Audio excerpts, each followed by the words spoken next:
Hello and welcome to House of Talent. This is the Coffee Break Show with me, Emmanuel. How has your week been? How is your day going? How is your night going? Depending on where you're watching around the world. This is the show that is all about coffee, everything you need to know about coffee. Basically from where it starts in the garden to where it ends up in your cup. They call it from tree to cup. My name is Emmanuel and this is House of Talent. Remember, you can catch us on our social media handles. You can watch the shows there, or you can go to our website at houseoftalentug.com. Today in the house, I have two gentlemen. Last time we had a lady in the house, so we thought we'd balance it up this week. So I have two gentlemen in the house. One you have seen, he has been here before. He calls himself an apostle of coffee, and we have also someone new on the show.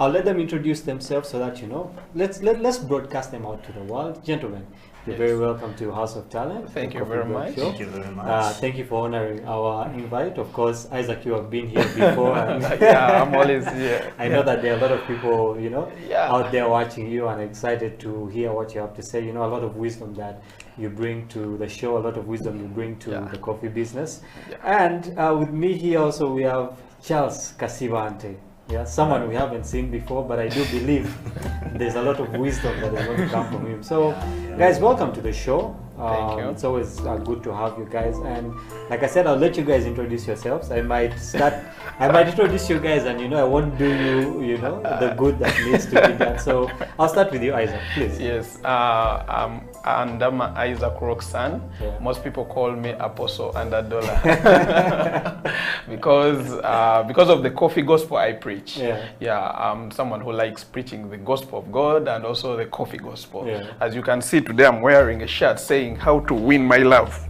or "How to win my heart." Buy me coffee.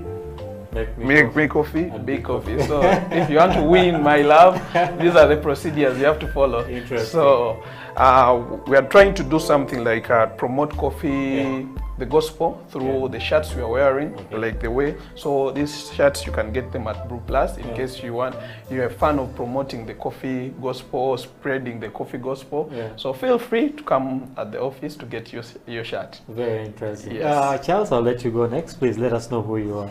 I'm happy to be here. Yeah. By names of Kasibante Charles, a barista at Commercial Foods. Yeah. One is Chirichireka, another one is in Kolobi. Yeah. I was mentored. This is my mentor, my teacher. I was in the school between 2018 to 2019. Yeah. I've been in the industry for more than now. It's coming to 3 years. Yeah. So I'm so glad to be here. Well, it's very good to have you.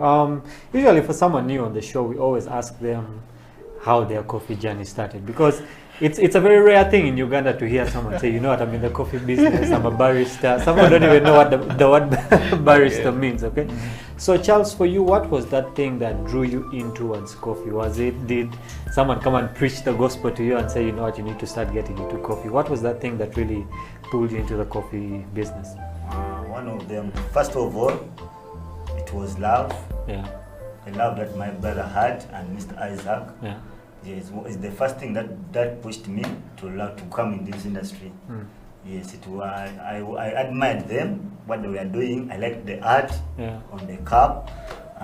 I liked the taste, because when I came, it was so good to be in the industry, and they were so enjoying. So I wanted to be someone. I wanted to be someone who can stand somewhere and they say that is Barista Charles. Yeah. And I'm making it. The journey is so enjoying. The journey is so enjoying. Yeah, well, it's good to know that, that journey that your brother and Isaac really had an influence.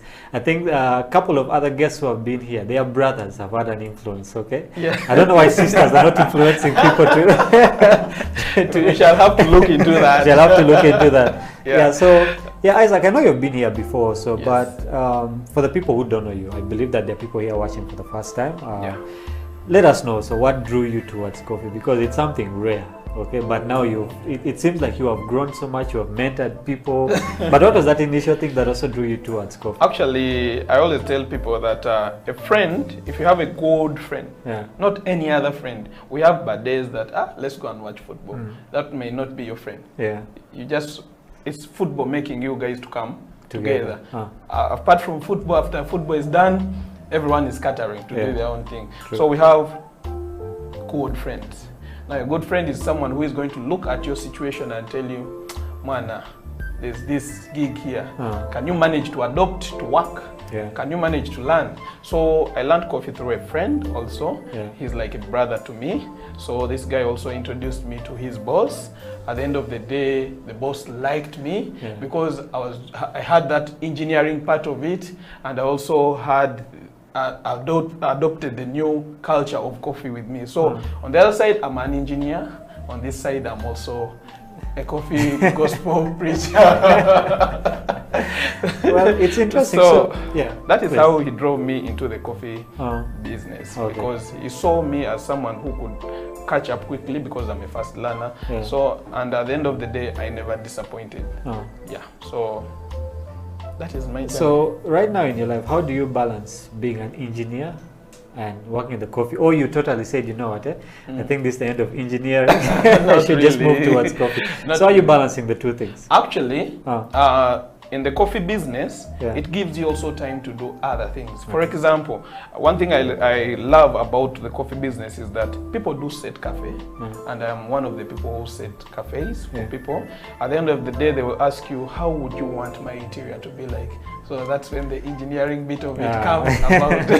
I'm like, if you want the engineering bit, then I'm going to do another quotation. So that so you get to make twice the money. You get the point. So at the end of the day, I love it in coffee, doing engineering, at the same time also preaching the coffee gospel, training. So I'm like, how do they say? Jack of all trades. Universal charger. Interesting. So Charles, to you, is there anything else you do outside coffee, or you also just decided to concentrate basically on that? I myself, I have like a company, a smoker company, cleaning company. So when I'm not in coffee, I'm in cleaning. But I love coffee and I love the other job. So I'm not only doing coffee, because before joining coffee, I was cleaning somewhere. But I got inspired by my two brothers and I decided to join this industry. I love how it says company. Something small on the side that is trying to grow. Well, that's interesting that you guys actually have lives outside coffee. Most times people think that when you get into something, you forget about your other part of life. But we have an engineer, we have Charles, who's I believe you want to build a very big empire when it comes to cleaning. It's actually it's actually a very important thing, because if you go to someone and say, okay, you know what, I've brought, let's say you go for a gig, and that day the barista at the gig, and they're looking for someone else to clean after the party, so you offer the extra service. So actually, I always use these services. And when I go to cafes, there's fumigation, and in cleaning, there's also that part of fumigation. So you see, that is the beauty of being in the coffee world. You don't get limited to do other things also. Regardless, this is there, but also at the end of the day, when I get a gig and I'm like, Charles, there's this cafe, it needs fumigation, he'll rush. And at the end of the day, I can say, he's also a barista, he can train. In case you need his services, I can recommend. So the boss is like, oh, really? So it's always a win-win situation when it comes to this. Okay, that's interesting. Let's get a bit away from work here for just 1 second. I believe that outside work, we also have other lives, So what are you guys passionate about? I know there are people who are passionate about football. There are people who are passionate about sports, riding bikes and different things. So what are you passionate about, Isaac? Like me, Isaac, actually, research. That is number one. Research about engineering and also coffee. The other thing is I love watching movies and animations. Because I learn a lot from them. Movies. Not every movie. I specify movies. So I like watching swimming, going to the beach. That I also like playing football, but I don't watch football. I just like to go there, sweat a bit, come out, and you go and bathe and you sleep. So, but I don't like watching football. Most of my time I spend them on my laptop doing research about the field, because I'm in the business where I'm preaching a gospel. So I have to have more knowledge, be up to date about what is happening and what is trending. So most of my time I'm always in the office, either watching a movie or just doing research. Okay. What I like best. Interesting. What about you, Charles? What are you passionate about? 100% football. It's always interesting, out of 10 people, you'll find someone who watches football. Yeah, of course. I like football from my childhood to where I am. Yeah. And watching film, movies, part of it. But for me, when there is a match somewhere, I definitely first go and watch that football. So which team do you support? I hope it's not Arsenal, but let's move on with that. It's on. It's Arsenal. It's so funny. Last week after the Arsenal game, there were a lot of memes coming out, and was saying that the federation should allow Arsenal to have 2 goalkeepers because because the way things are going for Arsenal now, it's not just stories. It's not just stories, but it's interesting to always know that there are other things that we're passionate about in life, and these are the things that make you a wholesome person. When you pick different parts of your life and put it together, it makes you a wholesome person. And I believe that it's this kind of personality that you bring to the coffee business, because you have to deal with very different kind of people, very different kinds of situations. Imagine you get your barista at a certain gig, you get this customer who's passionate about Arsenal.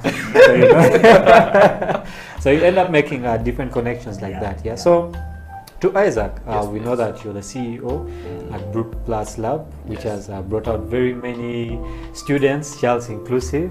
What has your experience been at Brew Plus? With all these years of experience and with the different students you've had, what has been your experience so far? Actually, one thing you have to know as someone who trains, it's not easy to train and it's not easy to teach. He can tell you that, because I know at some point he's at the cafe and the boss is saying, Charles, I've brought in some new member, can you train them? So he can even testify about that. So at the end of the day, it's not easy. One thing you have to learn is like, everyone that comes to the lab or the training academy has different characters and also come with a different mindset, because now you have now I have a doctrine I set and the syllabus I set to everyone that comes, whether you're from another coffee school, but here you come and learn the Brew Plus culture, coffee culture. Because at the end of the day, I don't know how the other doctrines are being set, but here and my team, we sit down, we set a curriculum that guys have to follow. Whether you're saying that I know, you have to follow. Now, you find someone coming in and telling you, Isaac, I want to learn the machine. At the end of the day, in Brew Plus, before you want to learn the machine, you sit down for the papers. We give you a paper, you sit. If you pass, then we shall know you know what you are going to do. Yes, you are qualifying for the machine. If you fail the paper, we come back and we tell you the truth is you don't have the knowledge about coffee, and you need this knowledge, and it moves along with the practical bit of it. So those are our doctrines. We like the money that you bring to us, but if you are not ready to adopt our doctrines, what is the use? Because at the end of the day, when you're going out there, you are representing that school that you are from. Not only you that now I'm a barista, but you are representing that school you are from. You get the point. So it hasn't been easy, but it's just that I have my own, how can I say, how I work my magic to see that someone adopts the culture of Brew Plus. Yes. Interesting. Charles, you were a student at one point, and now you transitioned to a barista, and now you're also a teacher. So you teach different people at your different stations. How was it transitioning from being a student into being a barista? Let's say your first gig, were you scared, like people say I had butterflies in my stomach? Did you make a bad cup of coffee and think to yourself, I need to go back to school? How was that transitioning for you? Remember when you're from the school, you have to go to the field and start working. But first of all, if you're passionate about what you're going to do, I believe in all work we do mistakes. So my first experience at work was when I reached at work, you know, you have to be confident when you're doing something. Even if it's wrong, in our industry, you have to be confident. Once you're confident, you give support of it. Yeah. So, my first cup to make was for a customer, and I made a mistake on it because the waitress came and gave me a cappuccino single. I made it and gave it to her. Then she told me, no, the guest wanted a flower on it. I could not make a flower. So I said, what I've given you is what is supposed to go. I cannot make another cup of coffee. Yeah. Please take that to a customer. If he calls me, I'll explain why. So that's how I started. Yeah. But to me, when you love what you're doing, even when you make mistakes, still you will support that mistake and it will go. So I have love for the coffee, for the industry. I have love for what I'm doing, and when I'm on the station, trust me, I don't want anyone to disturb me. Even if you are the boss, once I'm in my bar, it is my turn. It's your area. Wait for my shift to get done, then you can bring the coffee. Interesting. If you're watching us, this is House of Talent, the coffee break. We are having some fun with Isaac and Charles here. You know, Charles telling us about his first experience, and he was supposed to make a certain cup of coffee, which he did not do, but these are the different experiences that we have. So if you're a barista and it's your first day on the job, relax. You got this. Have some confidence. We have you here at the coffee break, and we're going to take a break right now. But when we return, we still have that part of we're going to brew a cup of coffee, which I believe is going to be very tasty. Okay. And we'll also be talking about how can we set up a successful coffee business, which I think very many people are trying to get into right now. So we'll take a break right now. This is the Coffee Break on House of Talent Television.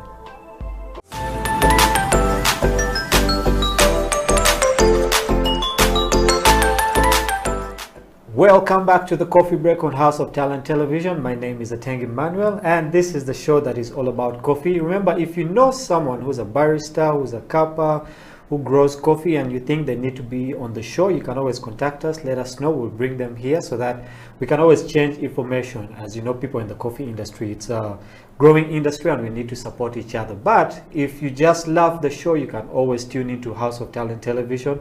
We'll be giving you guys the best information on coffee. We'll be teaching you guys how to brew different cups of coffee, and basically just have a good time like we're having right now in the studio with Isaac and Charles. You know, Charles telling us about his experience and him watching football, supporting Arsenal. For Arsenal supporters, I think you need a lot of coffee for basically what's going on in your camp. Yeah, but it's really interesting. I know both of you have, you were students once, then you passed out, and now Isaac, you run Brew Plus, and Charles, you're also doing your thing. And there are people out there who want to know, okay, if I want to set up a successful coffee business, okay, where do I start? Like from conception until, I serve my first cup, Isaac, where do we start?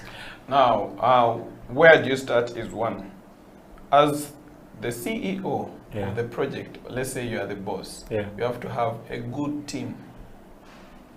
Even before you have a good team, you have to have knowledge about what you're going to do.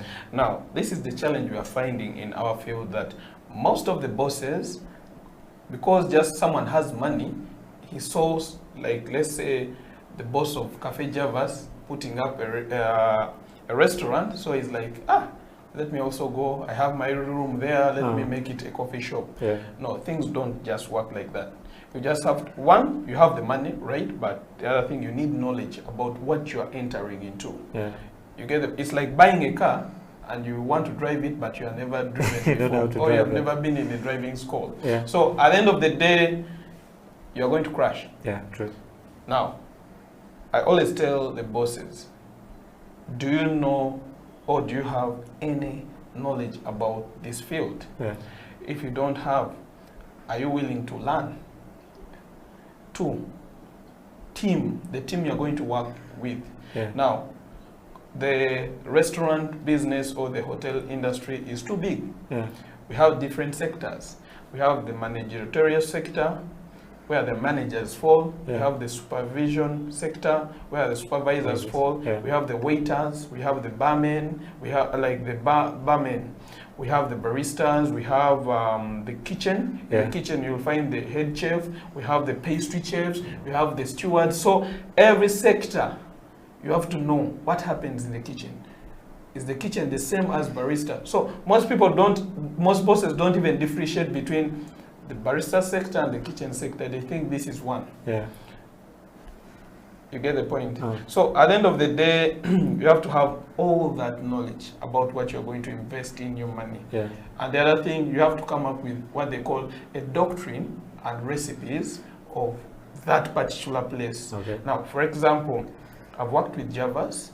They have their culture as Javas, they have their recipes as Javas, and they have their doctrines as Javas. Yeah. Javas has a policy that whenever you come to Javas, you have to learn how to do things in the Javas way.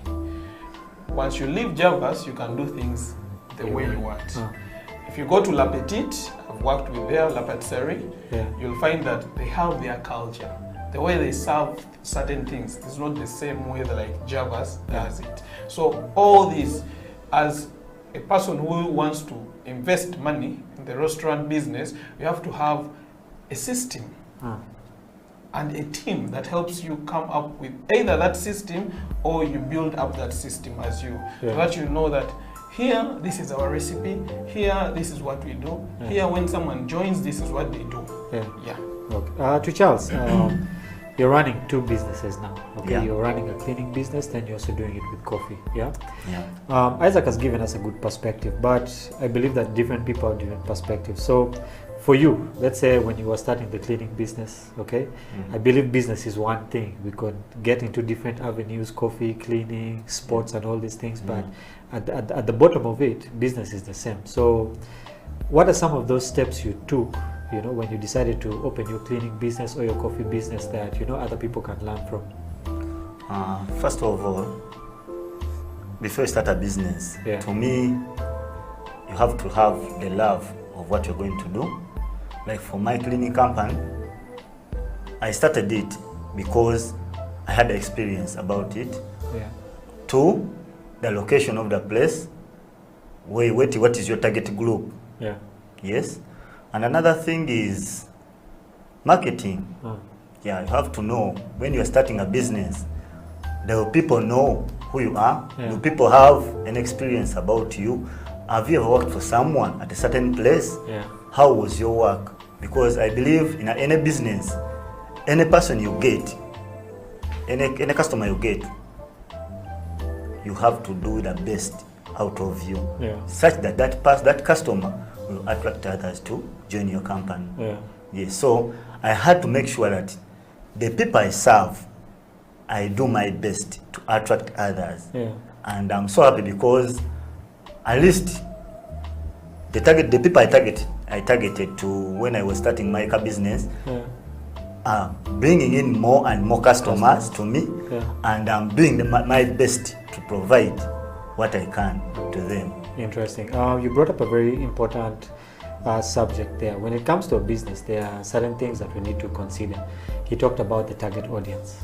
Isaac, when you are starting the Brew Plus Lab, what was your target audience? I believe you sat down and said, you know what, this is the group of people that I need to target, and this is the group of people that are maybe going to bring me the most income, or you know, these are the group of people who are going to come for lessons and all that. So how did you come up with your target audience, and what is the target audience? One, around me, I had what they call friends. Now, the best people who are going to market your product are your friends. Now, once, like for example, Brew Plus, you train one person, they'll go and preach the gospel and say, I recommend you to join Barista. Now, class attracts class. True. If you have a good product, it will always attract people who want it. Now, I've seen people out there going on saying, I'm selling this, it's the best, advertising their product. But at the end of the day, if you use their product, it's not worth it what they are saying. Now, at the end of the day, class will always attract class. Now, my clientele is friends. Because now, every person that I'm close to and I've trained are the same people who are the ones recommending. So majorly it's friends, family, because they support my hustle. Yeah. You get the point? It starts with the people around you. Yeah. Because I don't know the line that is behind Charles, the people behind him, yeah. but he's my friend. I don't know the line that is behind you, yeah. but you are my friend. True. At some point when they talk about coffee, who comes to your mind right now? You. Thank you. So you get the point. Eh? Yeah. Sometimes start with, don't go and say, now I've opened up, let me go to the TVs and start showing everyone that I know, I do this, I do this. Yeah, you may put in millions of money, but at the end of the day, you're ignoring the people who could preach the gospel more. Yeah. May I believe my friend can preach the gospel more if my work is worth it. True. So put emphasis on your work, upgrading your work to a certain level whereby people will look for you. Yeah. You know, the poorest man on earth is not the man without money, but the man without knowledge. Yeah. So at some point, knowledge, look at King Solomon. Yeah. He's rich because of what? Knowledge. True. So at the end of the day, you need knowledge and money will find you. True. So a good name is also better than precious riches, not so? So which means make a good name, and because of your good name, everyone will come back to you. Yeah. There's a scene that has been going on with Javas of recently. Yeah. Javas is a big brand. But at the end of the day, if you have to look back on the scene, you cannot take it down easily because of something small. Yeah. Now, a good name is better than precious riches. So work on your name, other things will follow you. That's very true. Just to add on what? Yeah, please. Just to add on what Isaac has said, ever since I met Isaac in 2018, he has been the same person up to today. Yeah. I think humbleness and putting yourself down with everyone you're working, you associate with, is the best way to learn a business. Yeah. For me, the people that I always serve in my company, I have to be always down. You have to be always down, equal to anyone you find in a place. Ever since I met him, and whenever I make a contact with him, whenever I call him, he's always there. Yeah. He has never bragged at any one time on us that, me I know a lot, I own a company, so you can't just come, you pass through this one to meet me. Yeah. So he has always been there, even when I call him at night, in the middle of the night, because, you know, in our industry, you keep researching and you keep contacting the people who are ahead of you, because I believe he's ahead of me in the coffee industry, so I always disturb him. I keep on disturbing keep on disturbing him, such that I want to reach at a point where at least I'm sitting on the same table with him. Yes, because I believe even those guys who are coming from down, meeting us, we have to be humble to them for them to learn. But if we brag, there's no way we can teach each other. Very true. I like what you're saying there. And we're going to go into another break. What we're discussing is really interesting. I know people don't want us to even go into a break right now, but we're going to go into a break, and when we get back, there are certain issues that are basically facing the coffee industry right now that we need to talk about. You know, for example, the issue that happened with Javas and all these things, and there are things that we should talk about that will help other baristas who are coming up. We'll take a break right now. This is the Coffee Break on House of Talent Television.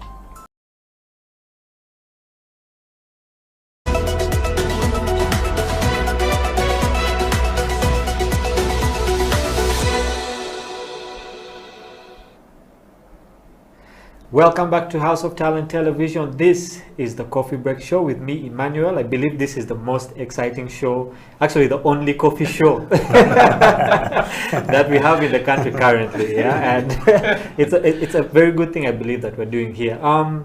Before we went for a break, we're basically discussing how you can, you know, start up a successful coffee business. And with every business, there are challenges that come. Yeah. Okay, for example, the challenge that Cafe Javas was facing just a couple of days ago, and there are a lot of these other things. Isaac, what are some of these challenges you have faced, and how have you overcome them? Now, for example, we always have challenges with customers. Yeah. That's why whenever I used to be in restaurants, I used to be in the barista sector, and at a point whereby I serve my own customers coffee, so that even if it means me going out to get some orders from the customer, it helps me. How?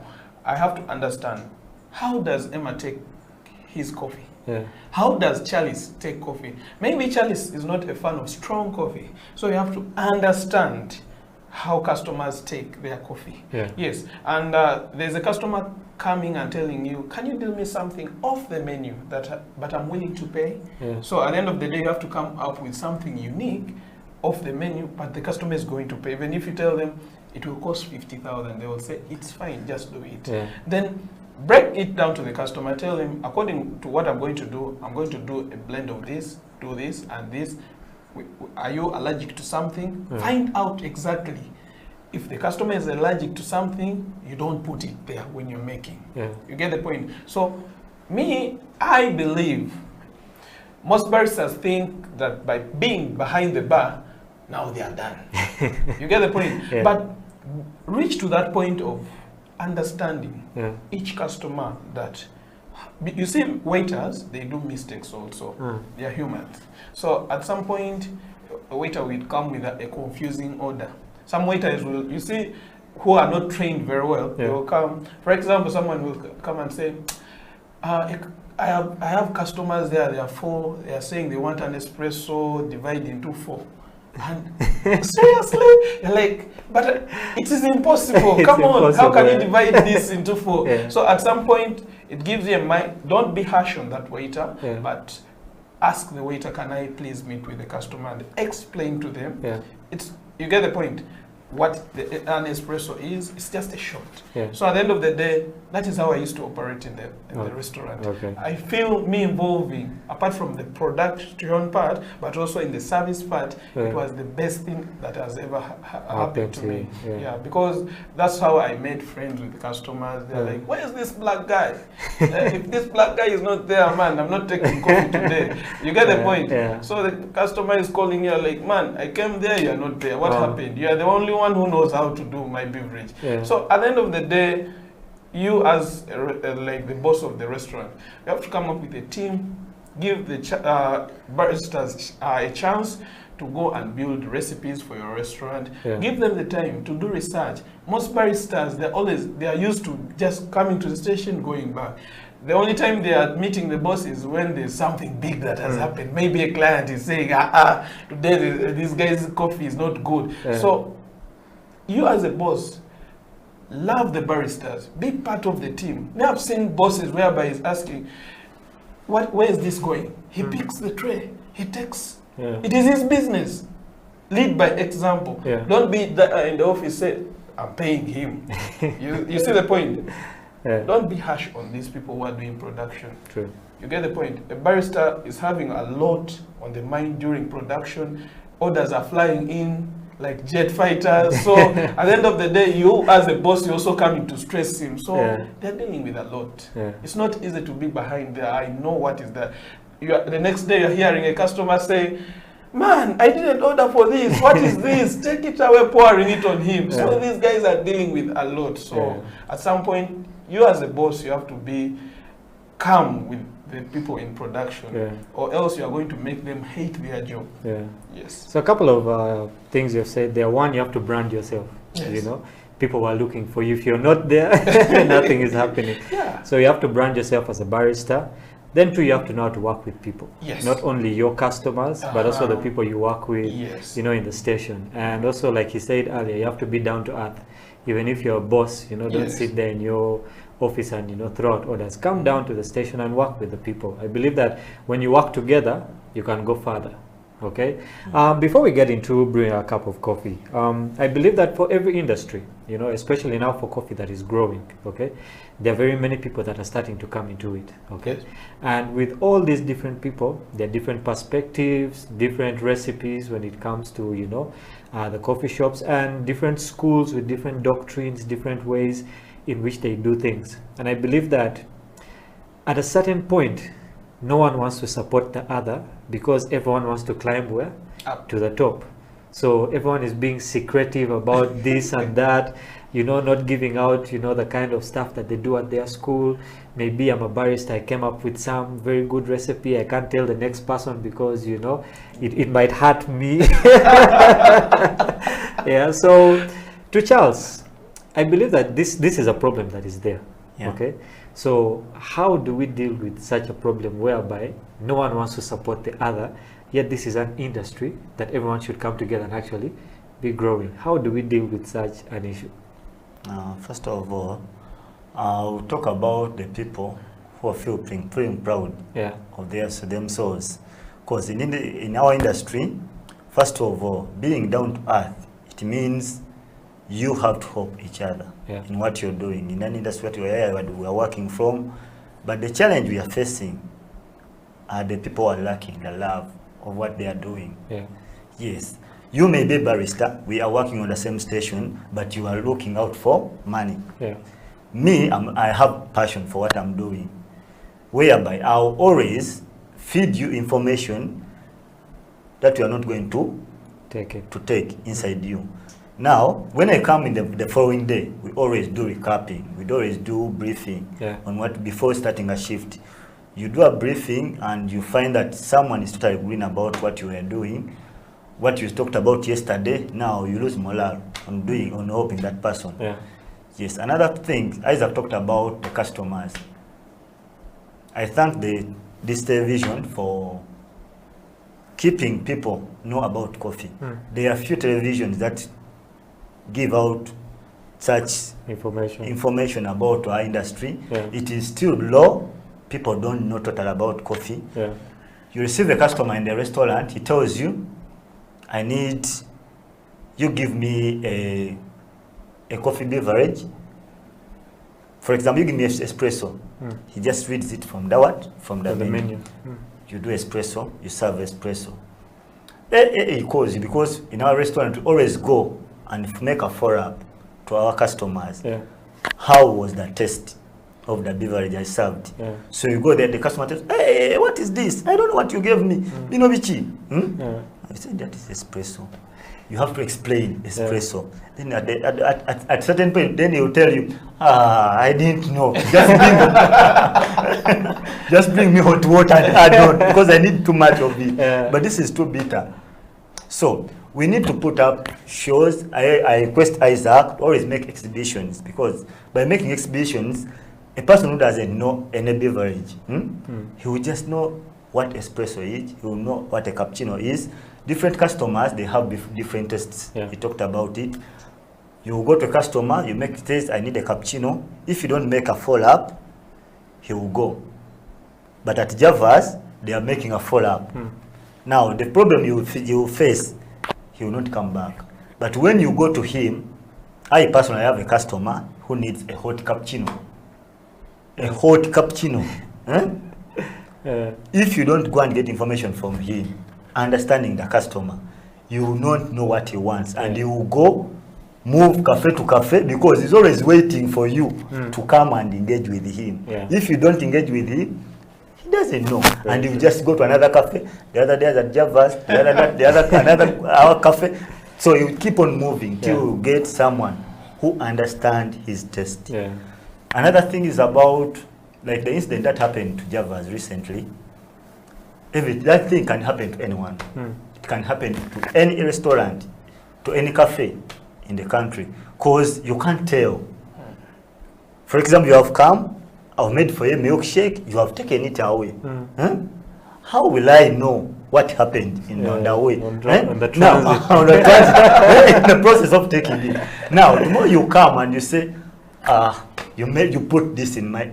Sincerely, we analyze that before the drink goes out, before the beverage goes out, we have to make sure it is clean and it is properly made. You get, so if you go out, you bring your information, the feedback that I found a rat in this, I found a cockroach in this.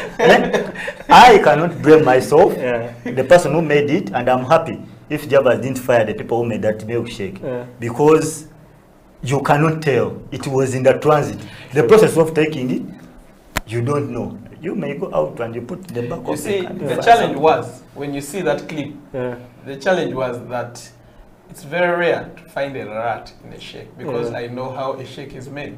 At some point, if it, not only a blender, even if you are using a shaker or a shake machine, trust me, you will end up blending that rat. In fact, you are doing a rat shake. You get so you see, if they found a rat's tail, it would be understandable. But they found a whole rat. But this rat was found after the milkshake was consumed, and it touched. And you went out, you came back, so it was funny. So one thing customers are forgetting, that we know how production is done. That's why I stand with Javas. Not that because I've worked there, but I know how the production is done. Even if it had happened to any other cafe that I've been I know how things are done in the barista sector. And these guys are keen about. You see, the doctrine is like, before an order goes out, you have to triple check the order. You see, the order passes around in two hands. You have you who has made the order, goes to the head barista, who is always at the dispatch, and also the controllers. Now, up to the waiter. Now, 4 people, and you tell me one has not seen the problem there. So me, I stand with Javas. And I would like to say that those who have been going to Javas to have their meals, please go back, have your meal. And the other thing is, like, customers, please, before you leave the restaurant, first check your product. Yes, I know some mistakes happen. You find someone saying, I got hair in the food. Some slight mistakes happen. But at the end of the day, this one was really, I don't stand with this lady today. Well, it's interesting what happened, but also you can bounce back from that. I think we've reached to that part of the show where we get to brew a cup of coffee. I believe that there's certain people who wait for this part. They get their things together and say, you know what, I'm waiting to brew. And what we're brewing today is a French press. We have done this before, but I always believe that it's good to learn and it's good to drink, coffee from different baristas. So I'll hand it over to you guys, to just take us through what we're going to make, and just like we always do, just run people through the process, from start to finish. Over to you guys. Okay, so this is our French press. This is our gooseneck kettle. This is our kettle. It's called gooseneck kettles. Baristas outside there know what a gooseneck kettle is. It's used for brewing coffee. Not like the other kettles you have at home. It's kind of different. So we have our hot water in the flask. Anyone can do this at home. You don't need to just have a big machine to do it from home. So I have my hot water in the flask. I open. I pour in my hot water.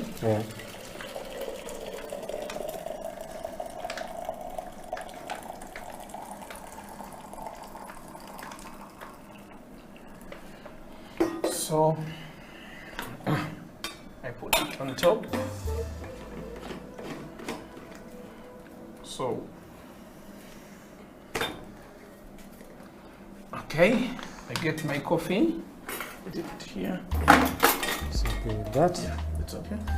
Now I'm going to weigh my coffee. So if I don't have a weighing scale at home, you just use scoops. This spoon you can use. Suppose I have my normal. Okay. Now, for example, today let me brew without a weighing scale. Let me put it aside. These things always scare some people. I know. You want to make breakfast and you're looking for a weighing scale. Preheat. Now, why do I preheat? The rule of brewing hot beverages: never serve a hot beverage in a cold vessel or a cold cup. That is why we first preheat. Now you can feel the temperatures; they are hot enough. So after preheating, put that back.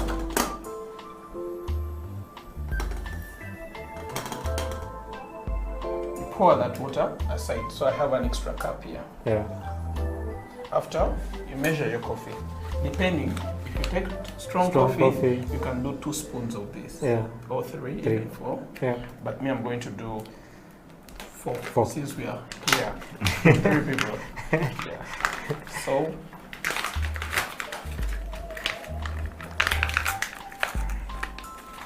As we continue with the coffee, I just wanted to ask Charles, there are certain myths about coffee. The last time we came to Brew Plus, one of the guys in our production crew, he was chewing the coffee beans, and he said when he got home, he couldn't sleep. So to Charles, is it true that, okay, not when you consume coffee, okay, there's that effect, sometimes you don't sleep, but if I chew coffee beans on a daily, does it have the same effect, okay, on me as if I've taken a cup of coffee? Would it kill that kind of sleep from me? Or it's different for different people? And that one happens to different people. Like for some, you can find someone, a barista. Let me not talk about the people, the audience. I'll talk about a barista. He tells you, me, I'll take 4 shots of espresso to work out for me. Now for me, when I'm at home, because I always have coffee at home, so I always get 3 spoons of ground coffee, put in my cup, make a cup of coffee. I'll watch movies still. Now, chewing beans also almost the same, only that the other one doesn't have water.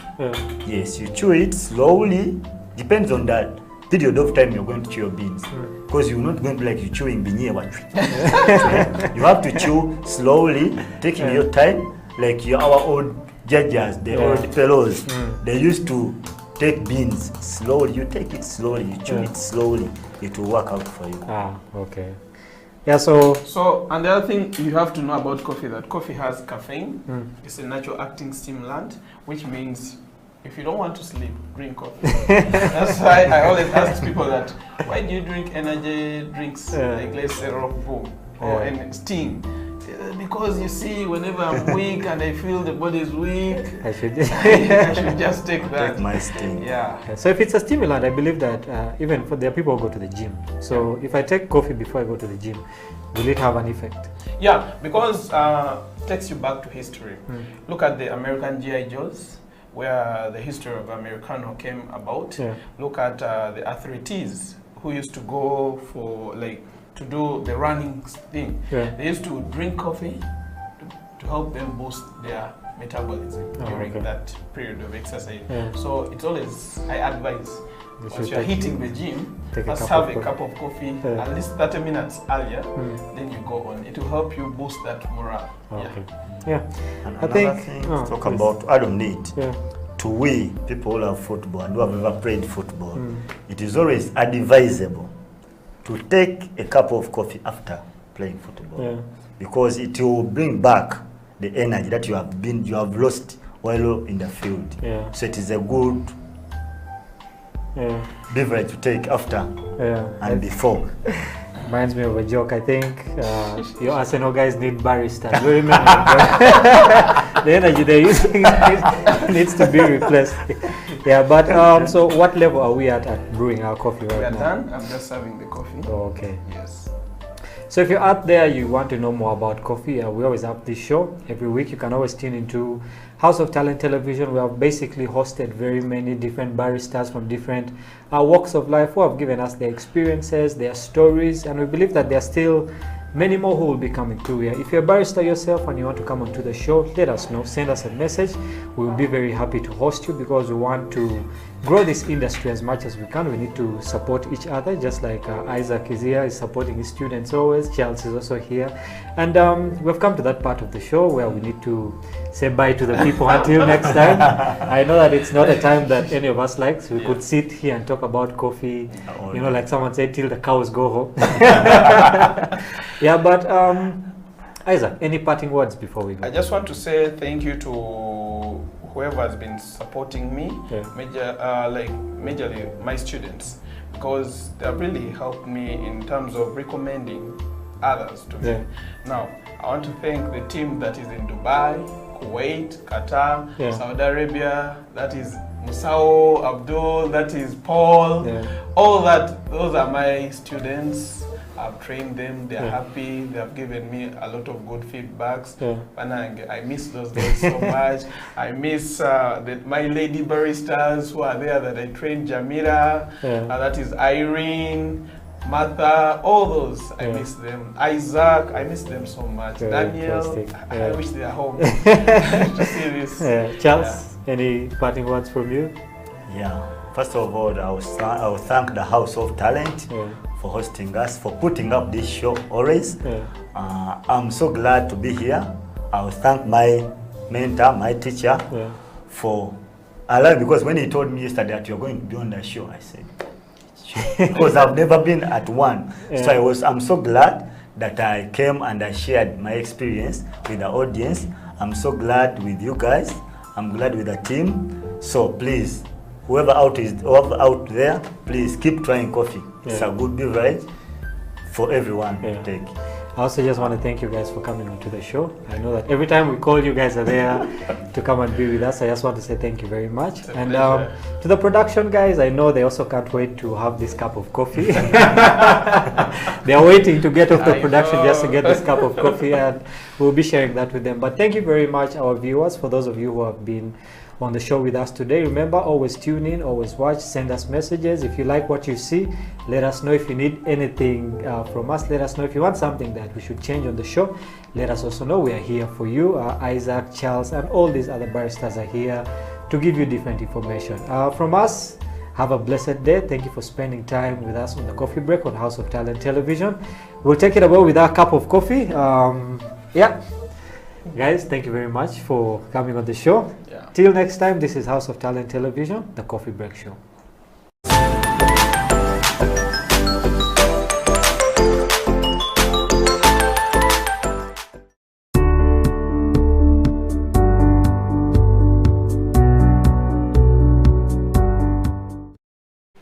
I'm a believer of functionality over form. Oh, yes. What will make you function as opposed to what form must you possess? Like you've done all the theories, you've done all these, but I'm a believer of functionality. Now, people will tell you, for academics is not about only just functionality. So we must give you basis, approach, all the things that you need to know. Granted, must it take 4 years? Certainly not. Thank you. So how do we, because you see, time is no longer luxury. And COVID has showed us that. Thank you. So we need to really search deeply and ask ourselves, what do we want? What do we want to achieve with this? And then how do we run the transformation? How do we change? And how do we manage change? I think for me, like I said, until it is painful, you can't.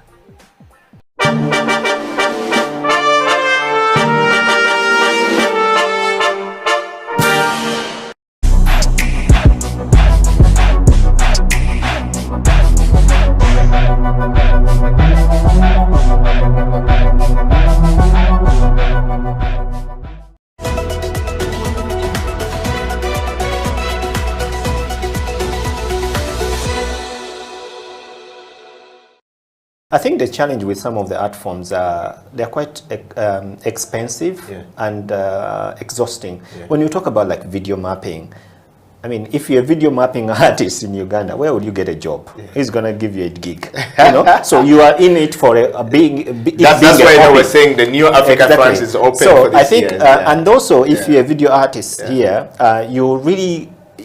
I mean, it will be really hard for you to get a gig in France or Europe because they are at a whole different level when it comes to mind, when it comes to skills, when it comes to software, because all these things work with software. Every time there's a new software, there's a new, it's like being on these apps that people use all the time. Everything, all the time there's something new. And how do you keep up with that? So some art forms would be really difficult for some of the Ugandan artists. And it doesn't mean that it's easy for the European or the Americans. It's also difficult for them, but what happens with them is that first of all, they have the knowledge, they have schools where they go to learn this, and it's recognized. It means that when they come out of those schools, they are respected because they learn that form of art. And then when they go out in the market and they don't have gigs, there is a system that helps them to survive. They are given some, capital or money to survive on, even if they don't have a gig. When they get a gig, they can declare that they got a gig, and then they don't have to claim money from the state. So gig being business in So if there is that, if there was a system like that, and imagine Eddie or young people who are, and every year there is also these opportunities, like every year there is a lights festival, there is a video mapping festival, there is a, you know, all these street theater festivals. So it means that someone is working, even though they know they are not going to get paid all the time, but they know at the end of the year there is something they look up to. And that gives them the motivation to create that kind of content. But if there is no opportunity, there is no platform for them to show their work, then it becomes difficult for them to be motivated.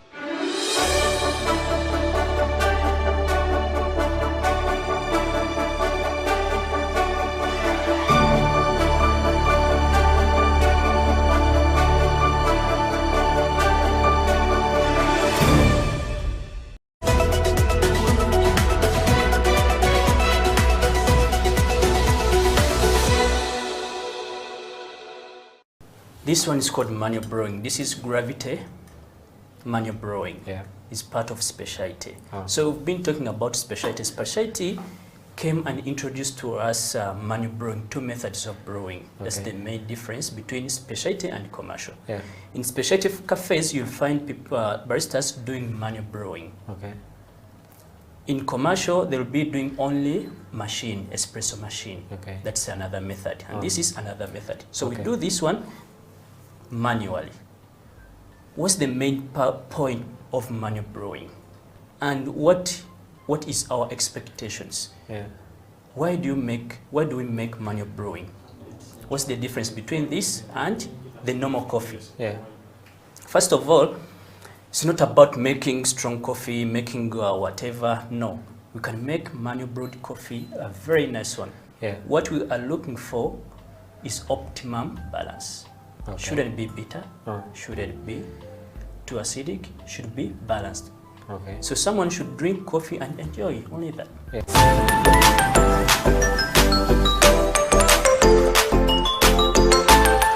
Let's pull up the camera.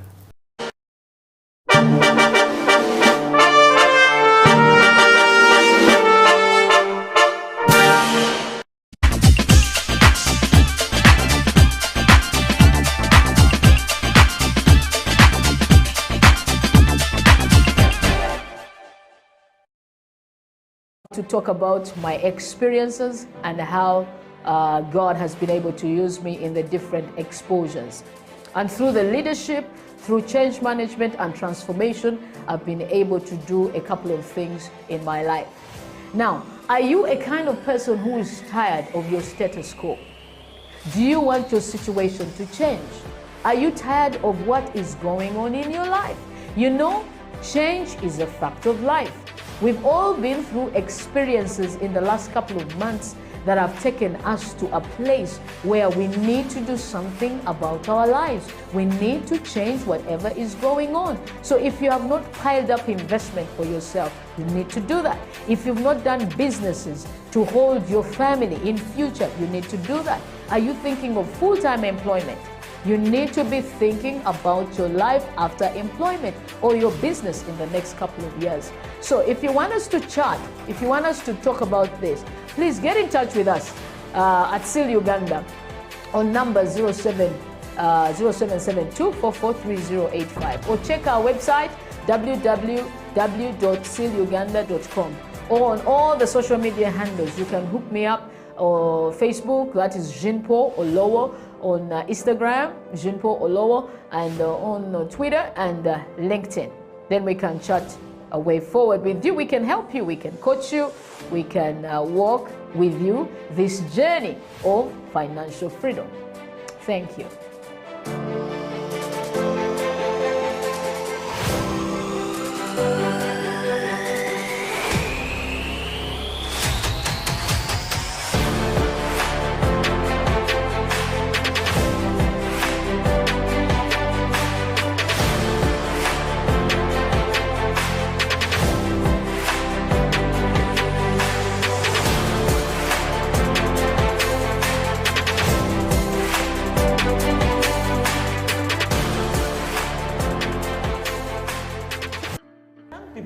moment are struggling to understand the older generation because times have changed. Technology has come in. They've moved on. Yes. We're the ones sitting back and wondering, what is my child on to? TikTok has surpassed WhatsApp. The other one I call, I never call it Facebook, it's Bookface. Why are you on Bookface? Dad, it's Facebook. Yes.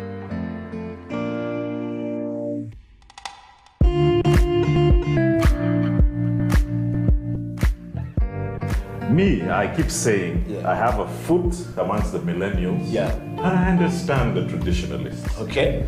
There's a song in the 60s, by the way, and the 90s, 70s, where they're like, parents don't understand. Yes. Remember Prince? Yes.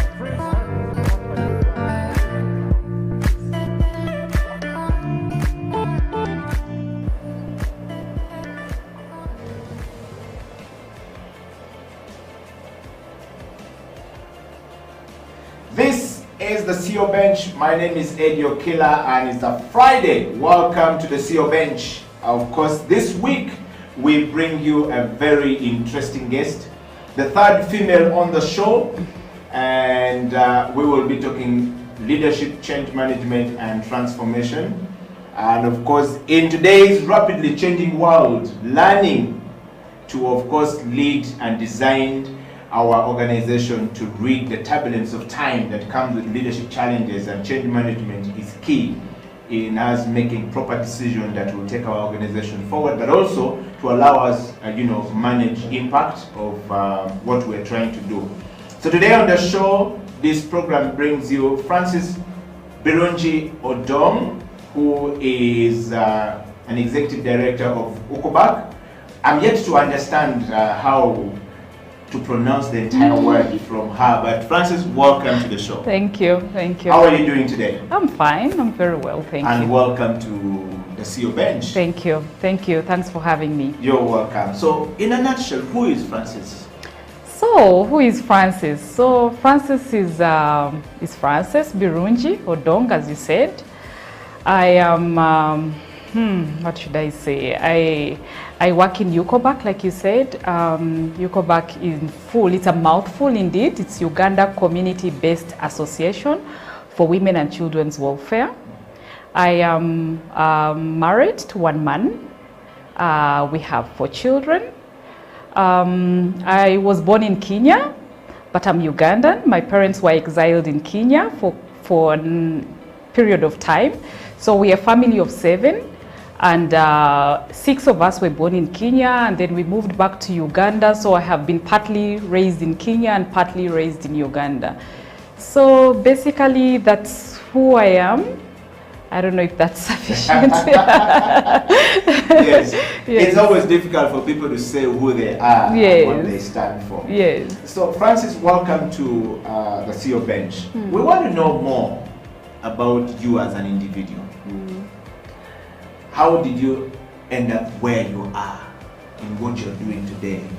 Since you said you were born in Kenya because your parents were exiled in Kenya, why did you choose not to stay in Kenya than to return to Uganda and to end up to what you're doing today? Yeah. Really, that was not my choice. That was my parents' choice. I'm sure them living in Kenya was not by choice. It was because of the circumstances at that time. And so when everything settled down, they chose to return to Uganda, and we were taken to schools in Uganda. Unfortunately, when I came into Uganda, when we came back as a family, I only spoke Swahili. I couldn't speak anything else. So getting into school, it was very difficult because, of course, in Uganda, we don't speak Swahili. It was very difficult to speak, to speak English, to speak the local languages in Uganda. So I had to go backwards. So many times in the classes as I was progressing, I was usually the older one in the class because I had to go back, a number of steps. But it was okay. Somehow I was fitting in. Did my primary school here in a school called Nsube.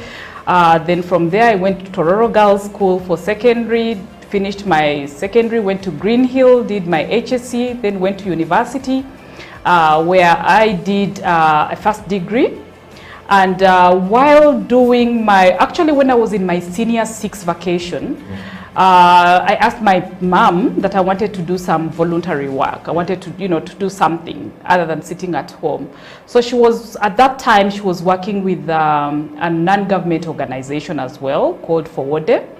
And I was taken in as an intern. So I worked there. It really kind of gave me the first experience of working in a civil society organization.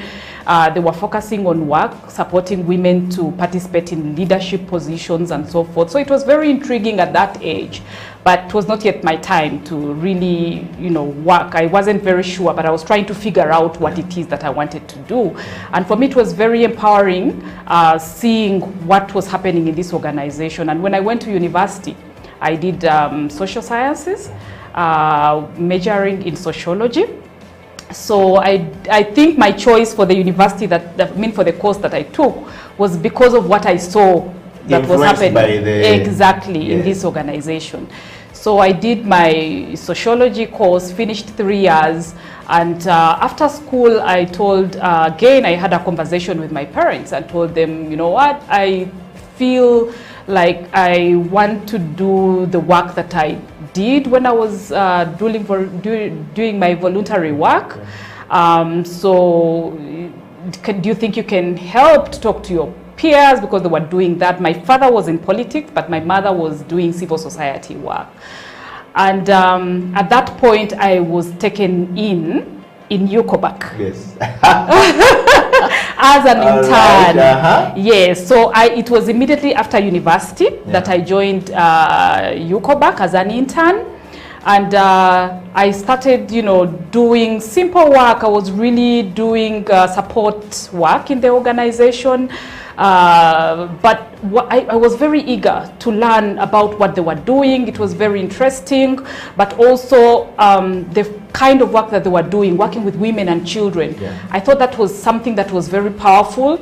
I moved to the field with the staff that were in UCOBAC at that time, and did, I would do the support work of giving out paper or serving tea or serving, anything that I could be, asked to do. But in the process, I always sat in the classes for the women and the children, and I would look at how the staff were impacting on these lives.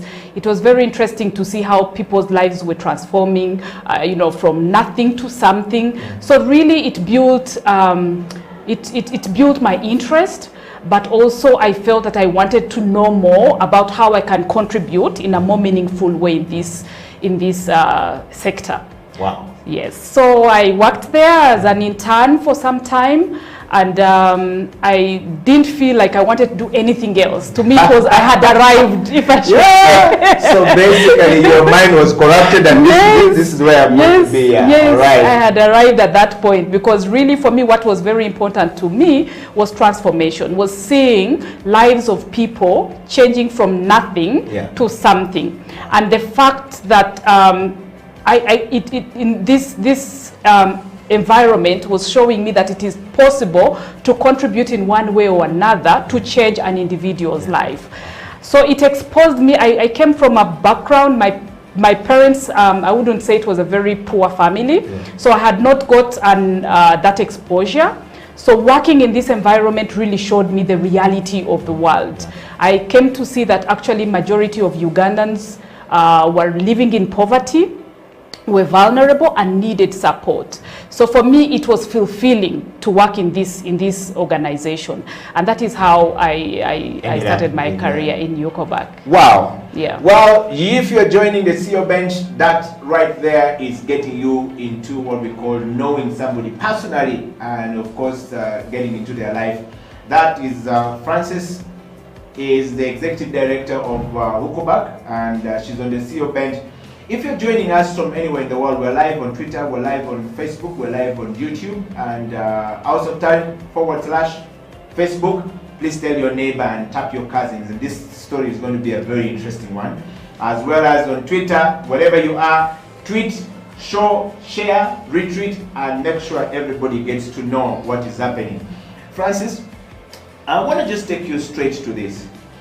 And in today's changing world, it's rapidly changing world.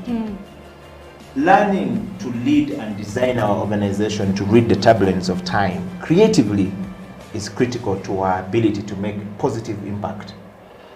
And this television program is about those that are at the top of doing that, or those that are rising up to the top of doing that. And the focus is on transformational change and the implications for the individuals who are in that space as leaders, or in their organizations, or in the culture of the organization, or in our society, depending on what structure that we're in. Your story that you have given in the intro of this interview is very important. But we want to know something more specifically, lining to your organization, which is civil society today. Give us a sneak peek of the life of a woman in that space.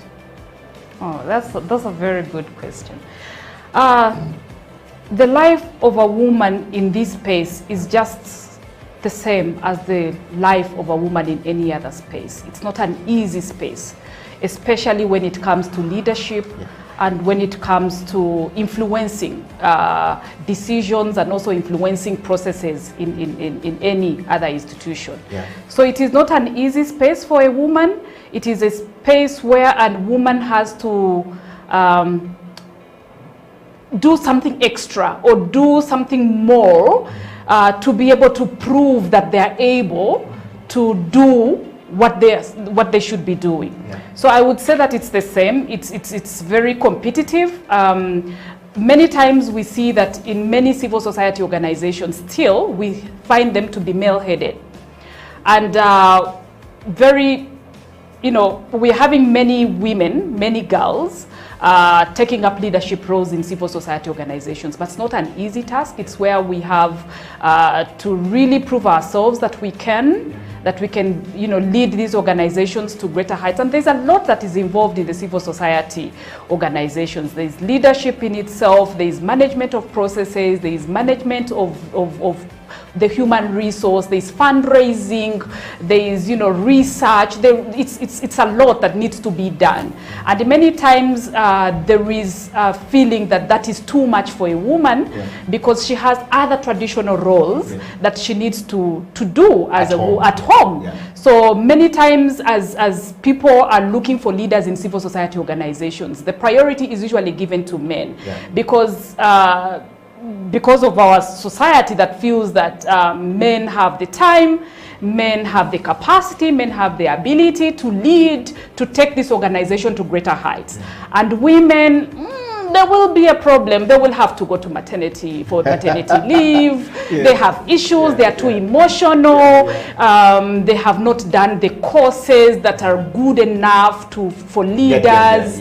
They don't have time to go for extra learning or to go for work outside Kampala because they have to tend to their children. So there's too much that society has tied around a woman. And it's true, we have these traditional roles that we have to do, but does not in any way mean that women cannot lead in these spaces.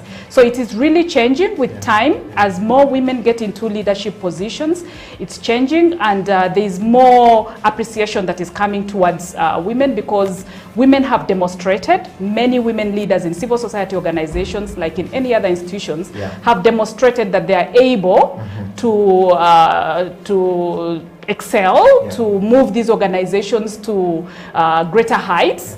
So I think it's changing with time, but it's still very difficult for women to take on leadership positions. Wow. Yeah. Francis, I like the journey, and I would want to ask you one more question just before we go into a break. Yeah. The leadership journey and the little information about the organization you currently lead. You said you ended up there. Yes. Starting into the process of internship, and then luckily your mother ended up taking you there, and now you are in that space. We want to know more about this organization. What are the issues that you are working on as Yukoback at the moment? Having started there as a child. Okay. I would call you as a child. Yes, I was a child. I was a child. At that time, I was probably barely 20, maybe 19. Yes. A grown-up child, I should say. So the reason why I say my mother took me there, my mother was one of the founder members of this organization. Yeah. And she had been in politics before, and then later changed course and decided that she wanted to do something for women and children because that's her passion. So she started this organization. And I admired her for a long time. When I was little, when I was young, my mother used to do a lot of work around mobilizing women to participate in governance processes. And we tagged along as children at home when she went for trainings in communities. And I admired the way she spoke to people, the way she impacted lives. So when she started this civil society organization, this NGO, I asked her, can I come and work with you? Can I support you in this process? And she took me in, but didn't take me in. She was very strict because she gave me a lecture at the beginning and said, okay, I'm taking you in, but you're not any special. You're going to come in as an intern. You're going to make tea for the staff. You're going to to type. In those days, they would type. They would handwrite, and then they give you to type so that you can learn. And you're going to it will depend on you on whether you will get a job or not, because I don't hire. I have a board that hires and fires. Yeah. So I said, okay, I'll take it on. And many times people think that because this was an organization that was started by mother, that it was easy for me. Yeah. It was actually more difficult for me because I had to prove myself beyond. I had to prove to her. I also had to prove to the board that I can be, I can work here. I am not taking advantage of this. I can do my best. I can contribute to this process. So yeah, so I got into this organization, and one thing that I did is that I worked hard. I worked hard at that time with the roles that I was given. I did them to the best that I could do. If it was typing something or going to support staff in the field, I did my best. I did not at any one time feel like, oh, I am someone's daughter, I am special. My mother is she's the founder member here. Yes. No, I did not have that at all. I worked hard, I proved myself. And when there was an opening for program officer, I put in my application. And I competed with many other people, and I was taken on as a program officer in the organization. And still, as a program officer, I worked hard. I delivered. Excellence is always something that I strive for. Yeah. So I worked hard, I delivered, I proved myself. I moved the organization to the level where I felt it should be at that level as a program officer. Yeah. And I have moved in this organization from one level to another. I started off as an intern. I became a project officer. I became a program officer, and now I am the CEO. So it has been growth within the organization that has not been handed to me, but I have worked hard for it. I have had to prove myself. And and I think really what I can say around that is that many times when girls or people are given opportunities in the organization, we take things for granted and don't put in a lot of effort to make sure that we prove ourselves and grow our careers within that organization, or move the organization from one level to another. And for me, that's what I did differently, and that is how I've been able to reach where I am. Wow. Yeah. So it was not like come here, hand it over a silver plate, and receive it, go with it. No, it's been really hard work. Yukoback is actually governed by a board. So even if we had other CEOs, they saw the work that I was doing in this organization. I was a young girl, but I was working hard. I was striving to learn, went back to school, did my master's degree. I got a master's degree in human rights, came back and tried as much as possible to apply what I had learned. And I think that demonstration of hard work and dedication has really been something that has moved me from one level to another, to a level where I am now a leader in this organization, where I started as an intern. Wow. Yes. Out of curiosity, Frances, why did you choose your mother's path, not your father's path, of being a politician? Why? Well, why not the politician in your father? Yes, I know. I've had that question a number of times, and actually some people have always thought that probably I should have taken the political side. But for me, the passion that I have to, like I said in the beginning, the passion that I have to serve communities, underprivileged communities, marginalized sections of the community, for me that is closer to my heart. Yeah. And I think politics is not a bad thing to do. My father did it well. Many politicians are doing it well, but it's not yet my time. Probably, I should say that. But what I'm doing right now is very satisfying. I am supporting women and girls because, as you know, our society looks down upon women and girls because it's a patriarchal society. Yeah. So for me, I use my experience to inspire girls, to inspire women to be better, to improve in their homes, to improve in their places of work, and to contribute meaningfully to the development of our country. And I feel for me that is also politics in itself. If we can support women to be able to participate in leadership positions in politics, that is politics itself. Yes. Wow, you've heard it from Francis right there. We're going to take a break, and when we come back, the CEO Bench will continue the discussion with Francis, and of course we'll be asking Francis more on the leadership, change management and transformation, which is what the show really stands for. Stay right there. We'll be right back after the break.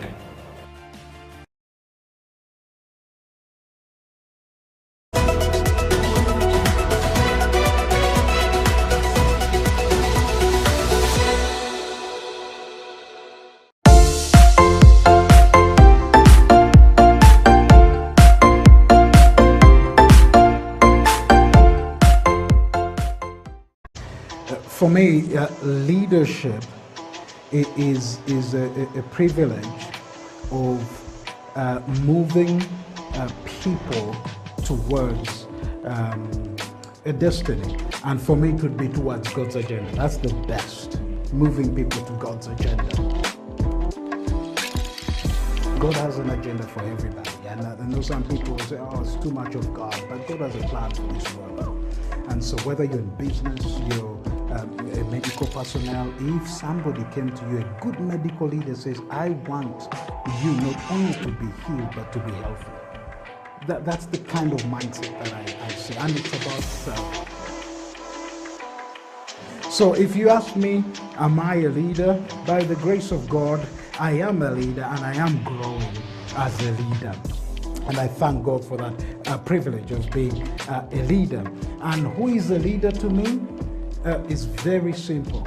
Someone that has a vision, but is also someone that is there serving people. For me, that's a leader. Vision is where you want to take things.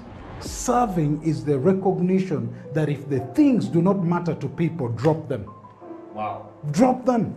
Because at the end of the day, whatever we do must make a difference in people's lives. Anybody who has had huge impact in history, in leadership, the impact is not measured by just the things they did, but what those things did for people's lives. Did they make a difference? So it's useless for you to make so much money and the money does not add value to people's lives. Wow. So for me, yes, you have to have a vision, and at the end of the day, you are serving people. Again, it doesn't change. Leadership is leadership, whether it is at what we would call a lower level or a top level. Leadership is leadership. It's about influence. It's that influence that comes from you have a vision and you are serving people. So what changes is the level of responsibility, but the other one that people don't like is the level of accountability. You see, Jesus said, to whom much is given, much will be required. So the only differences there is the level of responsibility. When you're at the national level, you are now responsible for an entire nation. When you are a CEO, now you're no longer just looking at the department, you are looking at the entire entity. The responsibility has changed, the accountability even goes higher.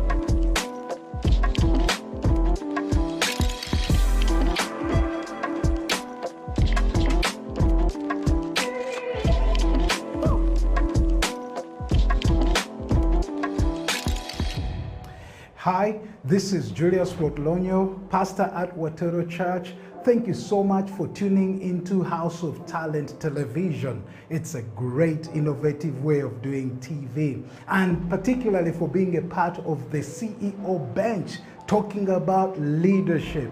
You know what, friends? Leadership can be tough. Leadership can be lonely, and the dynamics of leadership keep changing. I want to encourage you, watch the CEO bench so that you can get to hear real practical tips on leadership from people who are actually practicing leadership. Once again, thank you for being a part of the CEO bench right here on House of Talent Television.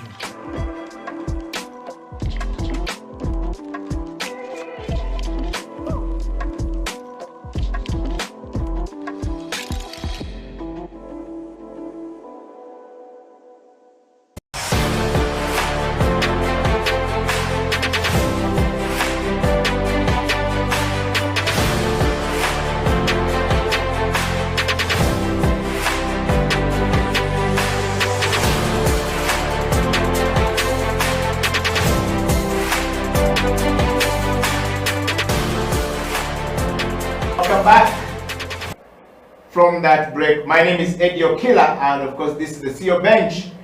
Francis Birungi Odong is the executive director of Ukubak.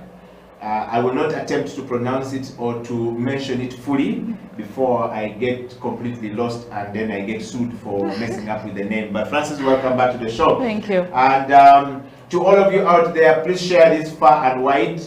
Make sure that this story coming from a woman, if you're a woman, share it. We got the third female on the show this week, and she's giving us the story of how she's made it to the top of being the executive director of Ukubak. Francis, we went to a break when you were telling us the leadership development. Let me start by asking you a question on this second one of the show. What is your understanding of leadership?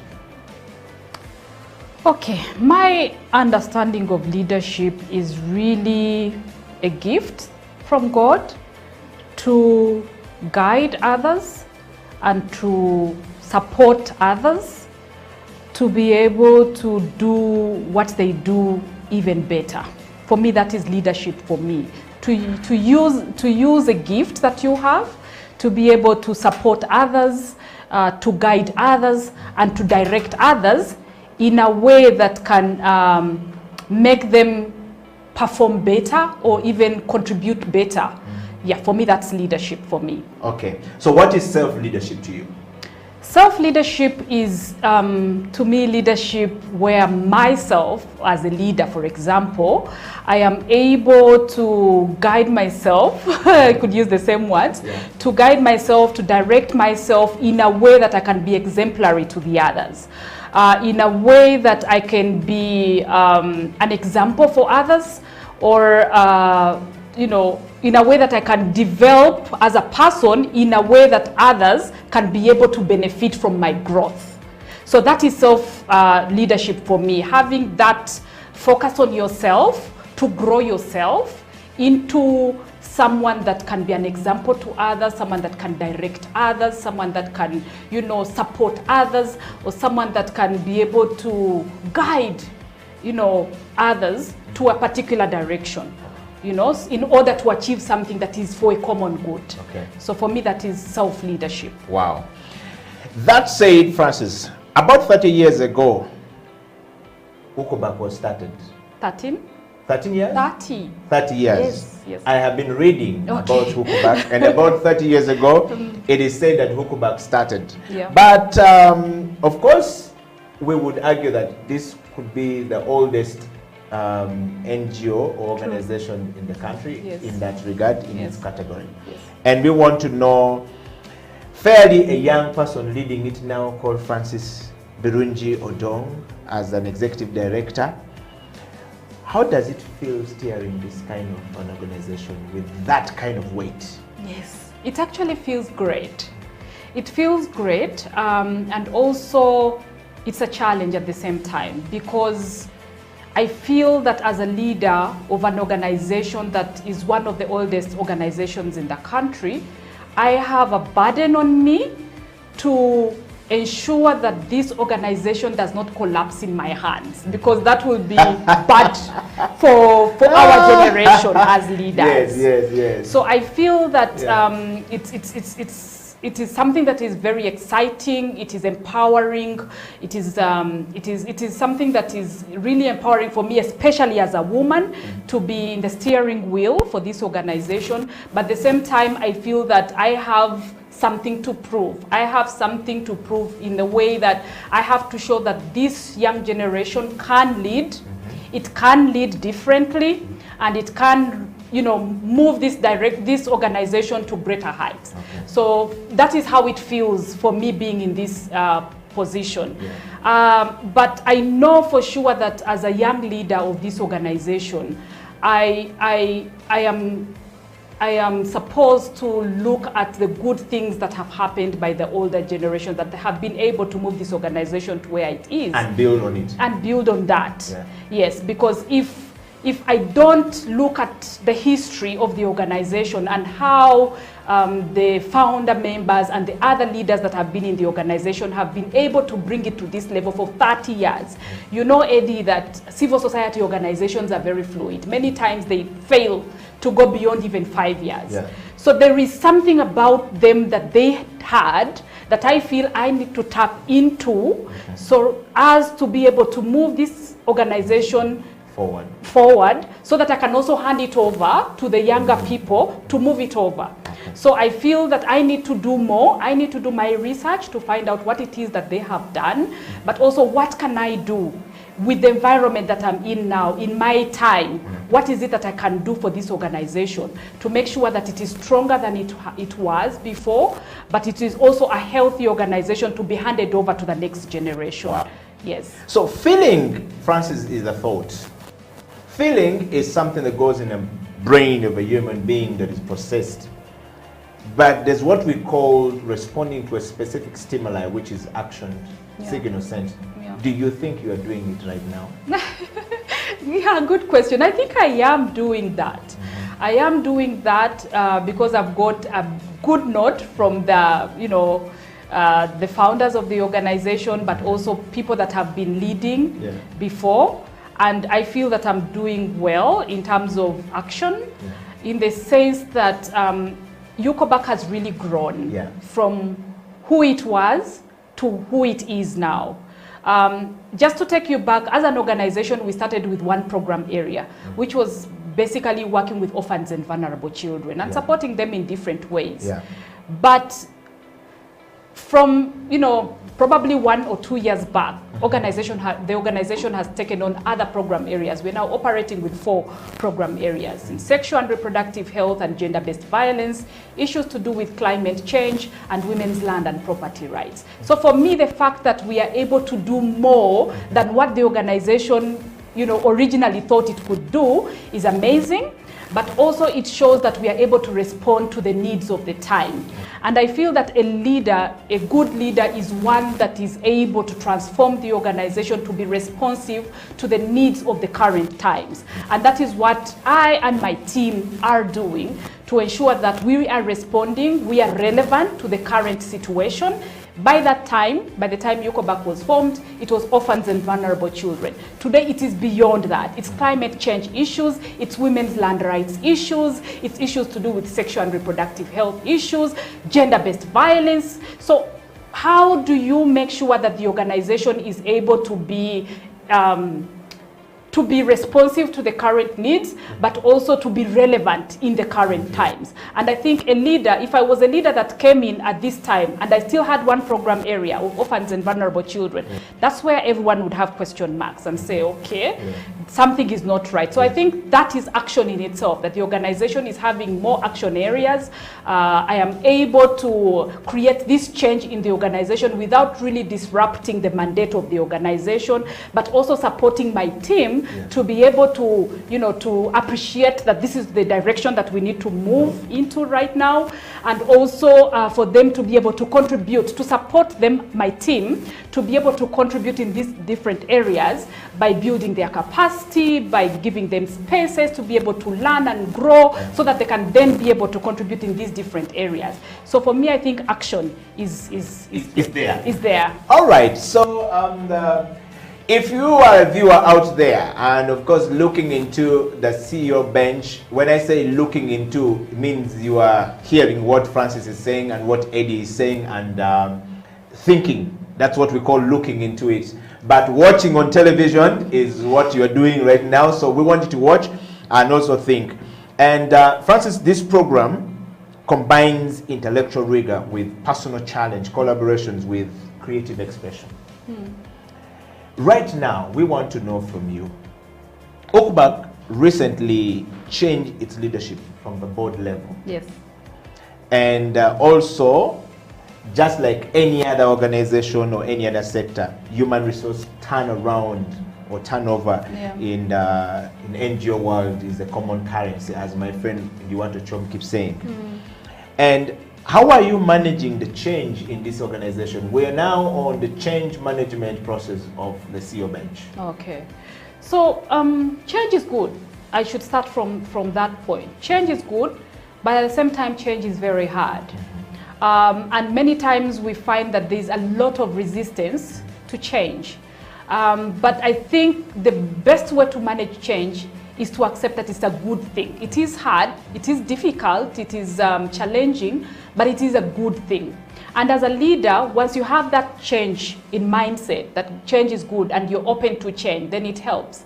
So as an organization and as a leader in this organization, I try to make sure that I am open to change.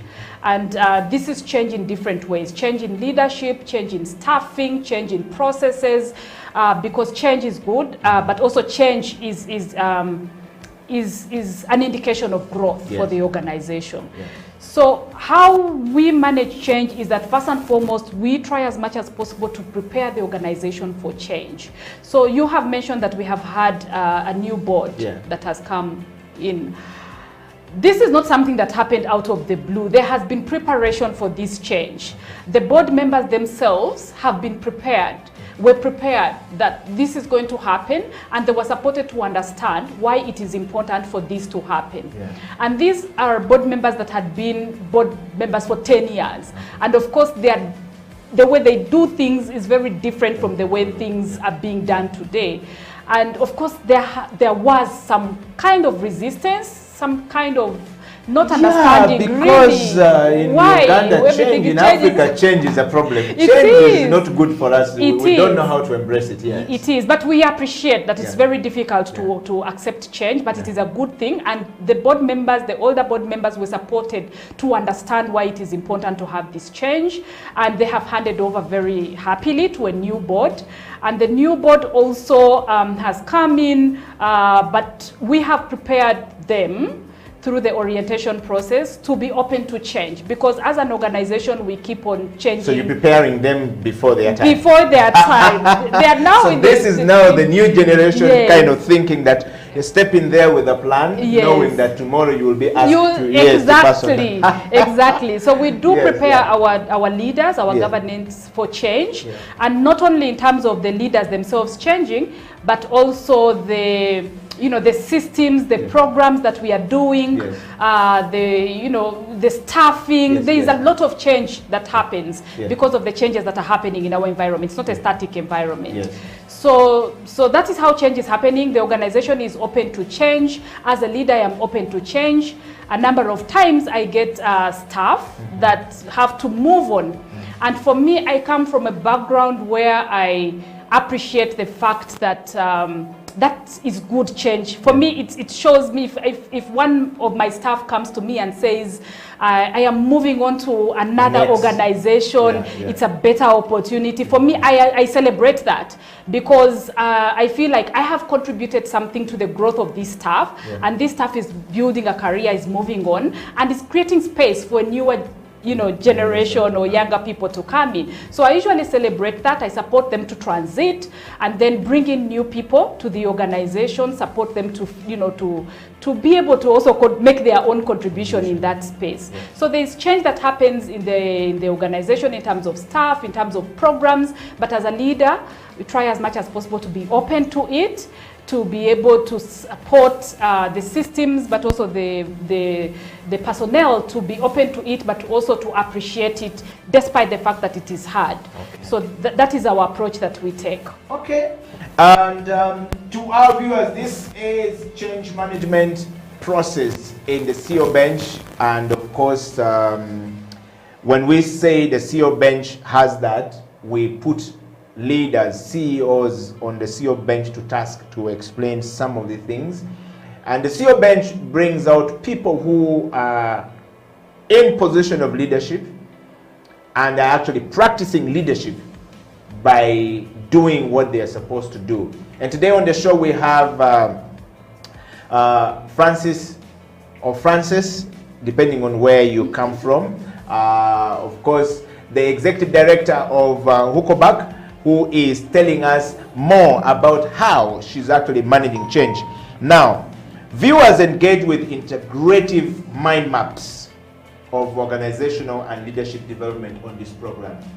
And that is the focus for us here, as well as instantly applicable practices for becoming more effective as a leader, but as well as becoming dynamic as an individual, as well as collective. Francis, on that note, the NGO sector in Uganda is well known for many things, good and bad. In some circles, we believe that they do good things, but quite a number of times we try to measure the impact of what they are doing and we don't see.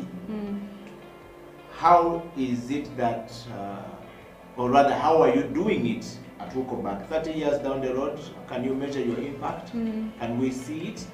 And we're looking at measuring impact by measurable metrics. We're talking about, looking at the quantifiable, justifiable, measurable metrics of an organization. And so we want to put you on task as a CEO who has come in, or as an executive director who is there. How are you managing this? Can we see, can you take us through some of this that we can see today? Of course, reading from out there, I see that Huckelbach is known. You can't even mention the full names, and it's known by that full name. It's known by the short name of it. Huckelbach, yes. So how are you doing it? Okay, thank you. That's a very good question. And I think monitoring change and impact is very critical for any organization, because many times we do a lot as civil society organizations, but if we don't track what we are doing, we end up doing nothing. And that's why you say that sometimes organizations are either doing something good or sometimes doing something bad. In many cases, they are doing good, but are not able to demonstrate, or they're not able to track that, they are doing good in these areas. And I think that's a gap that many civil society organizations have. I think the issue of monitoring impact and being able to demonstrate impact really comes from the organization being very clear from the onset on what its objectives are. That is the starting point. You need to be clear about what it is that you want to see as change. And what is change to you as an organization? What is it that you would celebrate as change, for example? So I think once you're very clear on that, you have a very clear vision, you have a very clear mission, very clear and smart objectives for the organization, it becomes easier for you to be able to monitor change. And that is one thing that I don't know if many organizations are doing, but the ones that I've interacted with are investing a lot to making sure that they have smart objectives. Beyond smart objectives, an organization... Yes, I know. Yes. Beyond that, I think as an organization, we need to have systems. systems are very important. If you don't have systems and you're doing everything the way you want, then you will not be able to know if you're making a contribution or not in society. So systems are very important in the organization, but one of the major systems in terms of measuring impact is this, the issue of monitoring and evaluation systems. So there has to be a policy for the organization that responds or that shows that this organization is able to meet its objectives, but is also able to meet the objectives of the country and the world at large. So you have to see that, you know, that link, because we don't work in isolation as civil society organization. We complement efforts of government. So we have to make sure that our objectives that we do are in line or contribute or complement on what you know, the national development plans are, for example. But also we need to look at the sustainable development goals. What are the goals that we, you know, would look at to say that there is development in the world, you know? So it's very clear to have a policy in place, a monitoring and evaluation policy that will show you that your interventions or your programs are first and foremost responding to your organizational objectives, but are also responding to the national priorities and are also contributing to the sustainable development goals. So a policy is very clear. It will show you what systems, you know, what you need to have in place. For example, you need to have monitoring tools for each program. You need to have personnel in the monitoring and evaluation to be able to collect data that you can then analyze and see whether you're contributing to this. You have to have a framework that really shows that, you know, the different programs that you're doing, the interventions that are under each program area, and the, you know, how you're going to collect data that will inform you that you're making change or not. So that is a very valid question, very good, and I think as leaders, it is something that we need to really focus on, so that then we don't waste resources. The resources are directed towards our goals and vision. Francis, what are your take on these issues, and how are you as an ED basically dealing with some of these issues in your organization? The issues that I'm talking about are issues of transformation and change, learning the organization and how they do things, and of course the level of leadership development in that organization. I know you've mentioned some of them. We're talking about the practical practices for transformational leadership change. You've talked about many changes. You've mentioned the issue of accountability. We have seen leaders being arrested in some of these organizations because they're not doing it well. We've followed your story very well, and on the CEO bench, somebody has to nominate you, and we often have to have 3 nominations for you to come on the bench. You surpassed the 3 nominations, and you are on the bench today. What is that one thing that when you look back you think was worth somebody nominating you to come here? Okay, I think, given the levels I'm talking about, transformation and change, leadership and organization, levels of leadership development, practices for transformational leadership. I would say that my nomination to be here could be mainly because of my style of leadership. And I think my style of leadership is unique in the sense that I don't believe that leadership means being feared or being, I know all, I do all, but it is empowering others to be able to walk a journey with you. And that is how I lead. My team, I currently have a team of over 35 staff in the organization. And I try as much as possible to make them comfortable in this organization. You know, the fact is that many of the people that we work with spend most of the time of their day in these organizations doing the best that they can do. So we need to show them as leaders that we value the time, we value their contribution, and therefore support them to grow in this process. So what I think is very unique in my style of leadership is that I try as much as possible to make it a family kind of organization where I am not, as leaders, as a team of leaders, we are not mechanic, but we are human beings. We try to listen to what our members are going through, support them through their journeys, but also I have this feeling that everyone can contribute something. So I am a kind of leader who actually does not believe in interviews. Unfortunately, I don't believe in interviews. I have this feeling that everyone is able to do something if they are supported and if they are given a platform to grow, and if they are given the resources, the ability, if they are treated in the right way, they are able to contribute something, So I try as much as possible. Many times in our organization, we bring young girls straight from university who have not even had any, training before. We don't normally do interviews. Those are really rare cases. So we bring these volunteers in, and we support them to grow into the organization. We tap into their abilities, but also support them through trainings, through exposing and providing platforms for them to go and make presentations, for them to go to and interact, so that they can then be able to grow and make their contribution the best way that they can. So I feel that transformation comes like that, by providing space for growth, not only for you as a leader, but also for the people that are in your team. Because if Francis as a leader, I am doing everything. I am the one writing proposals, I'm the one meeting donors, I am the one coming to speak to Eddie, I will break down. But I need to build a team that is able to do that, so that when I'm doing something else, there is someone else that is doing something else, and they are growing in the process, and therefore I am able to also take care of myself as a leader. So if I don't do that, then I get overwhelmed with a lot of work, with a lot of stress and so forth. So for me, I think that is a very powerful way of leading, but also a powerful way of transforming the organization by creating new ideas, creating new blood, into space for new blood to come in, and supporting them to grow in different ways. Like myself, I started as an intern, I told you. I have grown to be a CEO. When I see these young girls come into the organization, I tell them my story. And I tell them, you're now an intern, you're doing the typing, you're running around providing paper and pen to the participants, but if you work hard, you will be in my place.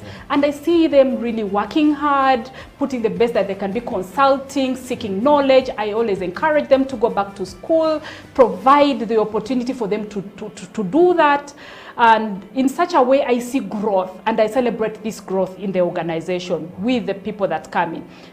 Of course, when they come, they go, and then the new ones come. And I allow that to happen, because for me, that is growth for the organization. Okay. Yes. So, Francis, if I walk right now to the community, I will be able to find and feel the impact of your work. That's what you're saying? Yes, most definitely. So the CEO Bench is going to take a break, and when we come back, we will put Francis onto the last part of the show to task to explain how transformation is happening in society, where Ukobak is actually doing some work as a CEO. For her, it's very special because she's an executive director on the CEO Bench, mainly to talk about herself as a person, but also what the organization is doing and the change that we are having coming through to the society as a result of some of the programs that she's talking about. Stay right there. The CEO Bench is going for a break. Make yourself a cup of coffee while we also take a coffee break. But most importantly, share this interview far and wide. You never know who you're actually going to be changing their lives.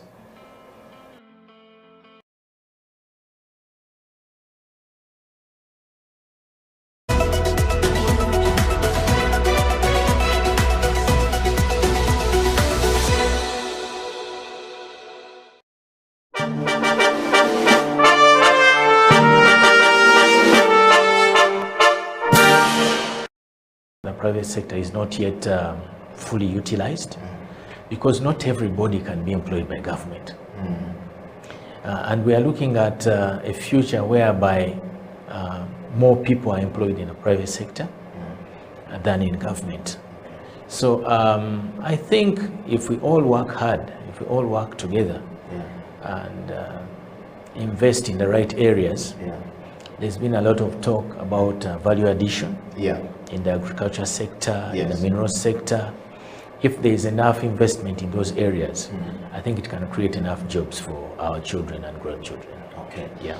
I just want to take you to question number 4, Andrew, which is, let's talk about your journey at City Hall and the foray into the Executive Director's office, which is, as Andrew Chitaka, Very and as interesting. well as the director engineering. Very interesting. I joined KCCA on 1st November 2011. Yeah. And before then, I was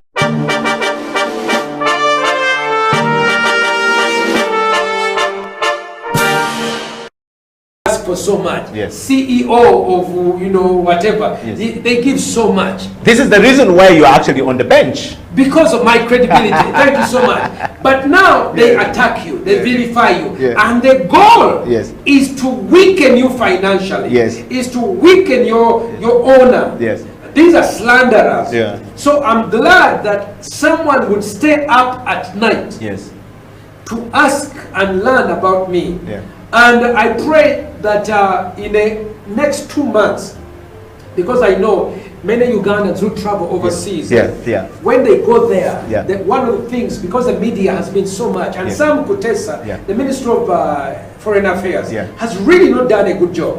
He has dropped the ball on this issue. Yeah. Why? So many of us are being accused of being gay killers, including me. You've just heard that person. Yeah. Uganda is being accused that we kill gays, which actually is absolutely untrue. Yeah. And because of this, it has affected our tourism. It affects people who go overseas to do work or study. It affects whenever you go to a conference. Hi, my name is Eddie Okello. Where are you from? I'm from Uganda. Oh, you are the gay killers. And then you begin to describe. See, so one of the things that I've done is I've written a book, which should be coming out. I know that I keep saying the same thing, but the work of doing a book takes a long time, and I wish I could be supported. Yeah. You know, many people who write on this subject, Yes. like Sylvia Tamale, Yes. she's supported by the Rockefeller Foundation, Yes. Carnegie Foundation. Yes. There is money.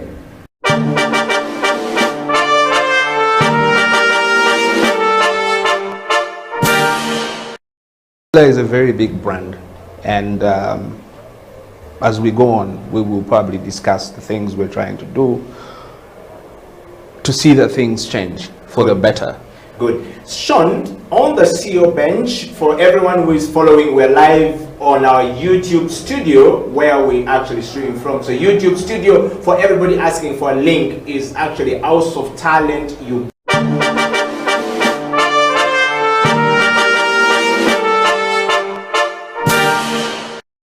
Confident in themselves and what they are offering. Yes. I think that's the biggest problem. Like, women will easily settle for a less pay than men would. Okay. Yeah. Mona Onyeto Deke goes on to say, or I think this is a comment, says, I didn't know that beauty products are taxed at 60%. Whoa. They are. I pray that changes soon, but they are. Okay. So Yeah. with that challenge of 60%,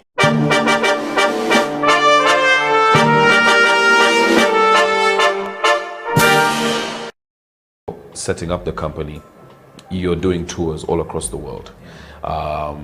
You know, a personal account is great, but how these things are taxed becomes important for you know, for your business later on.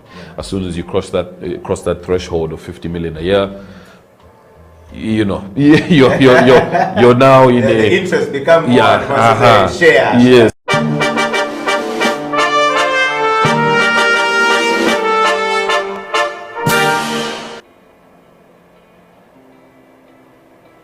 It's the CEO bench on a Friday morning or Friday afternoon right here in Kampala. Straight from Kampala to the rest of the world is when we bring you the CEOs on the CEO bench. Today, we have an executive director of a women and children organization in Uganda, 30 years in operation and still counting. Frances Birungi Odong. We are yet to know who is Odong, who is Birungi in that mix, where does she come from? And we're going to welcome back to the show, first of all. A toast to the coffee break, and we have to toast to the CEO bench right there. And Francis, before we went for break, we're having a very interesting conversation. You've talked about many things, and I want to bring some people on the show. If you're following online, we would like to say thank you very much for being a part of the CEO bench. And I have a couple of questions for you. And so please share your kisses and disses here. If we're doing well, give us the kiss. If we're doing bad, diss us, we're okay. We like to receive feedback. And now is the time for you to send as many questions as possible to Francis to be able to answer them. And I want to start with somebody here called Queenie Jill, said, "Go Auntie, super proud and inspired." So this must be one of your people. Yes, and then of course I have Kutui Stella Rose saying that the organization's ability to sustain itself beyond the donor funding is also okay. Wow, and key. Yeah. And she goes on to say, also the ability of a leader to mentor and continually build the capacity of itself, of its staff, to be an all-round person capable of responding to emerging new trends at work, but also outside work is key. So basically these are some of the comments coming for you, Francis. And I have another one here coming from Frank Zaga, is saying, "I am proud of you, my ED." I think these are your staff. Actually, when I joined Ukobak in 2018, I was not interviewed by a panel, rather I was given support, and now I'm a good mediator in land matters. Okay, so we can test some of your leadership abilities and the transformation. All right, Kutui has said, "Great work, Francis Birungi." And Diva Mukasa says, "Thank you very much." And if you have another question, I want to see some questions. These are kisses. Are there some questions? Do you have some questions for her and you wanted to answer? We're going to go into it right away. Francis, welcome back to the show. We want to go straight to this part of the show, which is transformation. And I can see that some people are giving you props already on that. Francis, this program is relevant for people already working. People in existing organizations, establishing their own organization or preparing to enter the workplace. It's not always easy for many people, and that's why we bring some of you who are already in that space, doing it by action, not just by talking, and then to share. And then having an organization, of course, an organizational context like you've talked about, to be able to offer, great learning or space or services to people is a good experience for us to have. And we would want to know from you, there is a very strong shrinking space, going down. Civil society organization is going down. The space in Uganda remains very small. And the biggest threat to the NGO, especially those in sensitive sector of human rights, as well as governance and land issues, seems to be quite a very difficult space. We've seen many of them arrested, and the land cases remain to be some of the very key areas. Your organization is focusing in many of these areas, and I've heard you talk about the key program areas that you're working on. We want to know from you, in some cases the police has besieged some of these offices and organizations of NGOs such as yours, arrested some of them. What are your advice to fellow leaders in civil society organizations, particularly those who find themselves in a space with police or in a running battle with police or with authority? In your submission earlier on, you said that one of the things you do, you must work in line with the national plan. What would be your advice to some of these people who find themselves in this space? And by the way, does it mean that they fall in line, out of line with government, or they are still in line with government? What happened? Okay, I think for me, I do not believe that these civil society organizations that are, have fallen victim, that they are working outside the line of government. As civil society organization, our mandate is actually beyond just the national priorities. It also goes to the global priorities. We contribute to something larger. And really most of us as civil society organization, our business is human rights.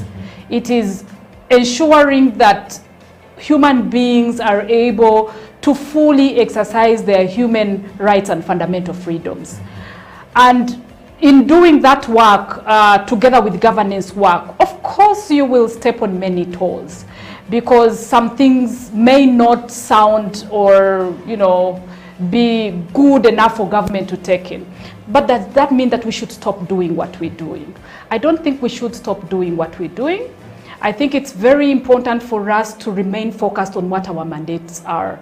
And our mandates are really to promote human rights of all individuals, irrespective of their, differences. So I think many organizations are victims because they have been bold enough to, promote these rights. And many times, of course, when you're doing that, there are times when the government will not be comfortable with what you're doing, but does not mean that we should stop what we are doing. So it is important to be in line with the priorities of government, but it is also not, we should not feel that we should only do the softer, easier things to do. It's important for us to also contribute on the harder things, because that's where it's pinching most for the largest part of the society. And I think the most important thing for civil society organizations to do is, first and foremost, because many of us are donor dependent. And I think one of the comments that came in was the issue of sustainability. Many of us are donor dependent, and when this happens, we can't operate because the space is closed, you can't get funding, you can't meet, you can't engage. So I think we need, as civil society organization, to think about how we can be able to sustain our processes, irrespective of whether we are getting donor funding, either from government or from donor organizations. How can we, as civil society organizations, be able to raise our own resources? There's a lot of resources within the country that we can leverage on. So we need to be very innovative as civil society organizations to raise resources that can sustain our processes, even when such circumstances come in. But also very important is for civil society organizations to have security plans. It's very important for because the environment that we are working in is very sensitive. And today I'm safe, tomorrow I am not. I do not know whether what I'm doing tomorrow is going to step on Eddie in government's toes. So I think it's very important to have security plans, to be prepared that in the eventuality that this happens, how do I make sure that this organization does not stop to operate? And I think security plans are very important, especially around the issue of information and data. We have a lot of data, we have a lot of information, so we need to know, how do we back up? How do we keep our information in a way that it is safe for us to be able to operate even after this? Because governments come and go, and when they go, these organizations will continue doing their work.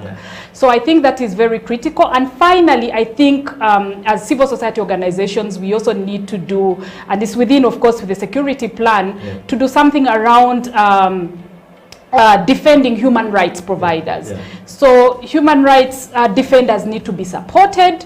For us that are working on issues, for example, that are very sensitive, like land, people that are working on governance issues, I think such persons need to be protected, need to be supported, so that then they can be able to continue doing their work. So defending human rights, providing them with information, providing them with skills and ways in which they can keep safe. What time do you move? Whom do you interact with? What do you say where? Is very important, so that then we can be able to sustain our work irrespective of all these difficulties that we work around. Wow. Well, you are on the CEO bench, Eddie Okello, Francis Berungi. We are talking about leadership, change management, and transformation. Francis, one of the biggest criticism of the NGO sector is the donor dependency, which you have mentioned. A lot of us argue that most foreign organization or money that comes through into this organization come with strings attached. And most times there is no room for us to build capacity locally here as an organization to go forward, because the funding given to you, 90% of it often go back to where it's supposed to come from. And NGOs have suffered. How has WOCOBAC managed to stand 30 years of doing what it does, or what it has been doing all these years? What are the strategies that you can recommend to somebody, or to some organization there, or to some CEO out there who is struggling, and to some young people who are rising into position of leadership, to be able to sustain if they find themselves in an organization such as yours? Yeah, it's true. I think donor dependency is something that we really suffer as civil society organizations. And as I mentioned earlier, we need to think innovatively as civil society organizations on how we can sustain our processes, irrespective, of whether there is funding from outside or not. It's difficult, but it can happen. There are other interventions, other activities that can actually generate income for the organization, like membership fees, like doing income generating services and activities that can really sustain the organization. That is very critical. So organizations need to think out of the box to find ways in which they can sustain their processes. As UCOBAC, I think our main, what has really added value or what has really helped the organization to stay for this long is the fact that when we decide to do something, we do it to our best. And that is something that I tell my team, that it does not matter how much money we get, even $1,000. We should do the best that we can do with that resource that we have. So you asked a question before we went to the break, that if we went to the community, would you see impact? And I would tell you that if you go to the communities where we work, we are operating in 10 districts, you will see real impact. We try as much as possible to make sure that we have systems in place, structures in place that ensure that the resources that we mobilize as an organization are properly utilized for the use that is, it's intended for. So you see impact, you see people really transforming. The transformation at community level is amazing. We work with the poorest of the poor. We work with the most vulnerable. I sometimes don't like to use the word vulnerable because it also stigmatizes many. But we work with that. You understand the category of people that we work with. And it's amazing to see that when you inject information, finances, trainings to these communities, to these families, it's amazing to see how they transform from A to B. And I think for us as UCOBAC, that has helped our organization to stay, because people have seen that the work that we do is real. People's lives are actually transforming in the different sectors that we work in, but also the issue of accountability and transparency. That is something that is priority to me as a leader, to make sure that resources that we have, either financial or material, but even the human resources, there is accountability and transparency in the way we do our things. There is nothing that I know that my staff don't know. I try as much as possible to create space for people to know what is happening in the different spaces, but also to make sure that for those that choose to work with us, we account to them. We show them that, look here, this is what we have been able to do. We have systems that are able to show that evidence that this is happening. And so the trust is built. Many of our donors have been with us for even over 15 years. For example, and it's very rare to see that in civil society organizations. But we have our funding partners that have really walked the journey with us, because they see that we have systems in place, we have processes in place that ensure that there is transparency, there is accountability, but there's also value for money, there's impact, there's real transformation. And our objectives are clear, and we try as much as possible not to go outside what we stand for. There is a question where you ask that, sometimes people come with money, and as an organization you want to move. And their salary is usually higher than the local salary, and they go back with this money. And then they influence, No, for us as UCOBAC, we have our objectives, we know what our mandate is, we stick to our mandate. So irrespective of how much money you bring, if it's outside our mandate, we will not take it. By the time we choose to do these 4 program areas, we know that these are the areas that will transform a life. So if you bring your money and you say, we know you're doing these 4 things, but we have money, can you do 5, 6, and 7? That is not in our mandate. We will not take it. We may show you who can take it, or we can tell you, try elsewhere. And I think that has also helped UCOBAC to stay for long, because we choose what to do, we stick to what we do, and we work as a team. Teamwork has been very powerful for us in the organization. We make sure that we all know what we are supposed to do, and we do what we are supposed to do. Wow. Yes. Well, you are on the CEO bench, and you're hearing that coming from the Executive Director of UCOBAC on the CEO bench, talking leadership, change management, and transformation. Do you have a question for Francis Birungi Odong? And we are listening to our evening of the show, and great discussions with you, Francis. creating proper work-life balance is one of the biggest issues with CEOs. Yes. And in Uganda, we have such a big one. Whenever ladies, for example, rise to the position of leadership, powerful places of leadership, the men begin to say, now my wife has left. She's there, but I don't think she's with us anymore. Yeah. The children begin to cry, and of course, sometimes also men who rise into a higher position of leadership have the same problem. Yeah. Now, we want to know from you, how have you managed to balance your work life as an executive director of Ukobak, and as a mother? And a wife. And a wife. I think we need to start off from understanding where this comes from. This comes from the fact that that is who our society is. It's a patriarchal society, so there's a lot of male dominance. So there's a lot of discomfort and fear that comes from a woman taking a space that is traditionally meant for men. So of course it is expected. So I think once we understand where that comes from, then we are able to deal or to find solutions to work around it. And what I mean is that we need to support the system. We need to transform the system, but not disintegrate it. You know, we need to realign it, to understand that the world has changed. You know, things cannot be the same. And for me, as you said, I am a mother of 4. I am a leader of a civil society organization. I am a wife. There's a lot of responsibility that comes with all that. But being a mother and wife has not stopped me from being a leader as well. And I think this comes from, first and foremost, understanding the environment in which I'm working. So I am able to speak with Mr. Odong to support him, because I understand that Mr. Odong has grown up in a society that I've also grown up in, and he may get a shock with what is happening. So creating that environment where he's able to understand why it is important for me to participate in this space as well. How it supports him as a man, how it helps our family, how it helps society. Once he appreciates that, then he creates the space that will enable me to do all that. The challenge we have is that many women like me, when we get empowered, we become fighters. We go in our homes, we want to fight. We want to show, we want to show that I've arrived, I know, human rights, I'm a woman, empowerment. And that is a wrong approach, because we must understand where does this come from.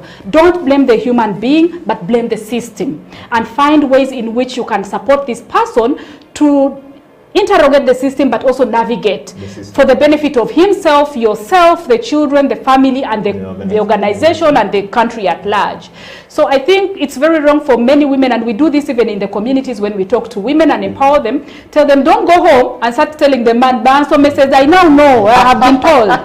Help them to understand why this is important, because you're going to contribute something. You want the children to go to international schools, you're admiring everyone to go to international schools, but you're saying your wife should not go to work. You're going to break down as Eddie. You're going to get stressed, you will die, you will leave me in stress, the children are not. So if you appreciate and you understand all that, then you will create the space. So I think for me as an individual, that has worked very well for me. I have created a space where me and my husband have been able to appreciate the good that comes from empowering a woman. We have one daughter. We create a lot of space for her as well to be empowered, because we have demonstrated it, that when I do well, you do well as my husband, the family does well, you know, the children are in better schools, they are fed well, they're getting good health. So for me, I really think it's a process. It's not something that changes in an instant, but we have to create a space that allows people to interrogate some of those difficulties around our system and how we can be able to reshape and you know, change the order of the day. And that can only happen if the other gender appreciates what is going on, what comes with a woman being in this space and participating in this process. And I think that has worked very well in my experience. Wow. Well, the CEO bench is coming to the end, and of course Francis is spitting fire to some women. I hope she doesn't get her leg broken along the way while leaving the CEO bench on this day. Francis, how are you able to keep healthy and you know, and fit, and what are some of the tips that you would share with us on the CEO bench to be able to strike a proper balance. I'm a health and fitness coach. Okay. And I have a very strong background in human kinetics. Yeah. And you know, specialize in what they call muscle hypertrophy. So 90% of my time I spend with CEOs and MDs, people who are in higher position than I am. They are mostly attracted to me because they have a deficit of health and fitness. And so they're usually superhuman in offices, but super broken humans in health and fitness. How have you been able to balance this life of health and fitness, and you know, to some leaders who might be disfigured right now, for lack of a better word, that they have been able to disfigured because of stress comes in, and they have lost shape. You are in pretty good shape. How are you able to do it? We know who to credit also, but yes. Yeah, thank you, Eddie. That's a very good question. And I think self-care is priority for all leaders, but also for everyone. Self-care is very important. And for me as a leader, I know that if I am sick, if I am unhealthy, I will have an unhealthy organization, a sick team, and everything will disintegrate. So I try as much as possible to be healthy in mentally, but also physically. And what I do as a person is that I take time to go to the gym after work. It doesn't have to be a whole hour. Even if it's 30 minutes, I can, you know, work out and try to re-energize for the next day. And usually I have found that when I do that, the next day I'm alert, I am able to think, to strategize, and you know, and everyone can tell that things are moving well. So physical fitness is very critical, but also taking off time, me time, you know, to just take care of myself, be happy. So I can go out with my siblings, I go out with my friends, my husband, you know, take off time out of the city, go somewhere, relax, read a novel, no books, no laptop, no nothing. You know, a day or two, it makes a very big difference. You know, it just brings sanity back, and you're able to transfer this sanity to the people that you lead. And I also encourage my team. Every time I talk to them, I encourage them, you know, take some time off, go, you know, relax, go out, do some exercises. And some people say, we don't have time to go to the gyms. You can do it in your bedroom, you can stretch around, you can do yoga, and all these things I do and support my team to also do that. And I think it's very critical for us to take care of ourselves so that then we can be healthy as leaders and also be able to make our organizations healthy, our teams healthy, and the country will be healthy as well. If you are joining us, the CEO Bench has come to an end. Of course, Francis right there, or Frances, as some of you would like to call it, or call her. And of course, she is the CEO of, or the ED of Okoback. On the CEO Bench, I have a very interesting comment here coming in from Maureen Achand Aimbizibwe.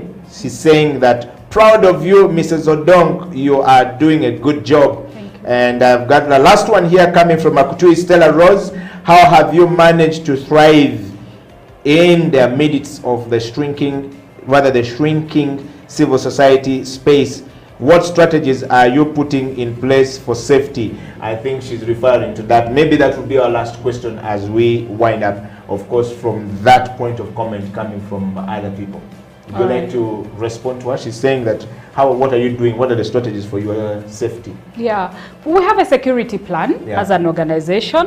And this security plan goes as far as looking at safety of the offices within which we operate. So making sure that the place is secure. We have security people in place. You know, we have the physical security systems, but also very critically information. We try as much as possible to back up our information on a regular basis and make sure that our data is not disrupted. We can be able to access it and continue to operate from wherever we are. But also trying as much as possible to work in collaboration with the government, with our government leaders, so that they can understand what we do, appreciate what we do, and see how this contributes or complements their efforts. Because once they do not understand and appreciate that, then they will always see you as a threat. Civil society organizations have always been labeled as, a threat, an organization that is against government, but not necessarily. So for them to be able to work with you, to be part of the processes, so that they can then see that, yes, we are doing governance work, yes, we are doing land work, but this is for the good of the country. There is a lot that we are contributing, and we can do this together. That has really helped us as an organization to be able to sustain our processes. Well, we have come towards the end of the show. Our time is fast spent here, Francis, and thank you very much for coming to the show today. The CEO Bench, like I said earlier on, exists to give you a platform to be able to share with us what you're doing, and we bring people who are already doing it, people who are practicing it, people who know where they want to go and can share that plan with us. When was the last time you cooked for Mr. Odong? I cook for Mr. Odong whenever I can. He cooks for me as well. And that is what I was talking about, that there needs to be a shift in terms of who does what. So it's not necessarily me who should cook for him. Because EDs always leave these questions. The food is always prepared by the maid. So that's why we want to know whether Mr. Odong actually has food cooked by his ED wife. Okay, when there is time, when time allows, I create time for that. But I emphasize that he does that for me as well, because we need to support each other. We are all contributing equally to the growth of our family. So it is important that when we have time, we do such nice things for each other. Is Mr. Odong, by the way, out of curiosity, in the civil society organization? No, he actually works for the government of Uganda. He's a civil servant. So yes, so I'm doing civil society work. I'm complementing the work that he's doing in government. So, and out of just fun questions, so if there was a fight between the civil society organization and the government, and it comes to your house because you are in the civil society organization and he's in a civil society, he's a civil servant. What happened when you have a fight in the home? When government accuses you and this is happening, do you guys have a fight at home? We talk. No, we don't fight. Fight is something that he knows I am against gender-based violence, and he supports the work that I do. So we talk, and he will tell me the government position. I will bring in the civil society position, and then we see, sometimes we agree, sometimes we agree to disagree, but we move forward. Well, yes. All right. And who owns the land title, by the way? Now that you masters in the land rights, you probably might be owning all the land titles at home. No. We own our property together. We co-own as husband and wife, and that is what we try to teach our communities for co-ownership. But also, I own some land individually, and I don't do it in hiding. He knows that when we have that discussion, and I can own land individually as a woman, because we have the right to do so. And he owns some properties individually, but we also have a lot of property where we have both contributed, and we also own that together. And if all families could do that, I think we'd have peace. I have been married to Mr. Odong for we are coming to 18 years, and I think this is something that facilitators are just being able to discuss these issues, being able to discuss some of the difficulties in the system, and seeing the benefits that come from changing or transforming some of these issues has helped us, and I hope that it can help many families if they adapt to it. Well, we've come to the end of this show, and Francis, your parting shot here, we're looking at organizational culture, tools of collaborations and levels of organization development, creating an agile organization and practices from the future. What are your summary of these things as a CEO who is on the move, who is training and mentoring people to hand over this organization? Thinking from the future. As your summary and your last word to your people. So as a leader, a CEO of this organization, my really parting comment is really to the younger generation, that it is our time. to take on leadership, and we need to be ready for it. So there's a lot of things that we can do to be ready for it. We can learn from the older leaders, learn the good parts, good things that they have done, and be able to understand the realities that are existing right now in our environment, the changes, the opportunities, the challenges, and take advantage, seek knowledge as much as possible, go back to school, you know, have studies, you know, go to spaces where there are interactions and conversations, so that we can be better leaders and show that we are able to lead and transform our communities and our organizations, so that by the time we hand over to the coming generation, I hope that our generation will not be one that sticks to power, but we can be able to pass on this mantle to the new generation, a healthy community, a healthy organization, healthy country, and to healthy people that have learned from us. So those are my parting words, and I wish all leaders, young leaders like myself, all the best in their leadership journey. Well, thank you very much for coming to the CEO Bench today. It's time for us to toss to the CEO Bench, and until next week, the CEO Bench has come to an end. We've hosted and we've been talking to Francis Birungi Odong, the CEO of Ukubak. And if you have liked the interview, share it far and wide. Please make sure you don't be selfish. CEOs are not selfish. And of course, we want to encourage all of you to send us a nomination of who you would want to see as the next CEO on the CEO Bench. Until next time, stay blessed. The CEO Bench signing out. Eddie Okyila, Francis Birungi signing out.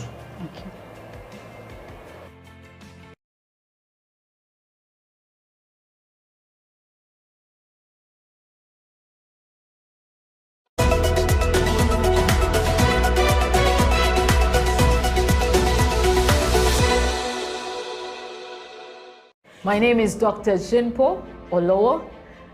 Thank you for watching House of Talent Television. I love to inspire people. I love to talk about my experiences and how God has been able to use me in the different exposures. And through the leadership, through change management and transformation, I've been able to do a couple of things in my life. Now, are you a kind of person who is tired of your status quo? Do you want your situation to change? Are you tired of what is going on in your life? You know, change is a fact of life. We've all been through experiences in the last couple of months that have taken us to a place where we need to do something about our lives. We need to change whatever is going on. So if you have not piled up investment for yourself, you need to do that. If you've not done businesses to hold your family in future, you need to do that. Are you thinking of full-time employment?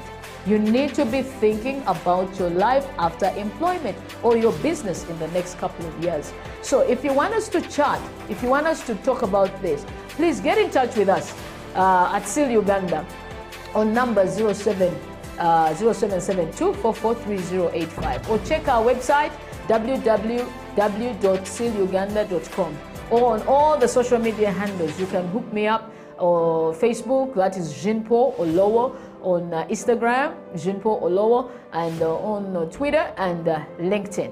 Then we can chat a way forward with you. We can help you, we can coach you, we can walk with you this journey of financial freedom. Thank you.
So I used to love the way our barista used to present his cups. Yeah. For example, one day he presented some nice coffee. It was a cappuccino, very nice, presented. And I asked him, how do you make this? He said, you go to a school and study. Yeah. So I used to love the passion he had. So I said one day I should learn this. So I kept on serving his orders. But I found out that most of the orders were according to the way he was feeling. You know, baristas present their cups according to the way they are feeling, according to the mood. In case he left home when he's sad, he's not happy, you will see the results in the cup. But when you see something beautiful, just know he's so happy. Yeah. So the passion he had and the love he used to put in the cup really encouraged me to join the school. Not until I got to learn about Isaac at the Pro Plus.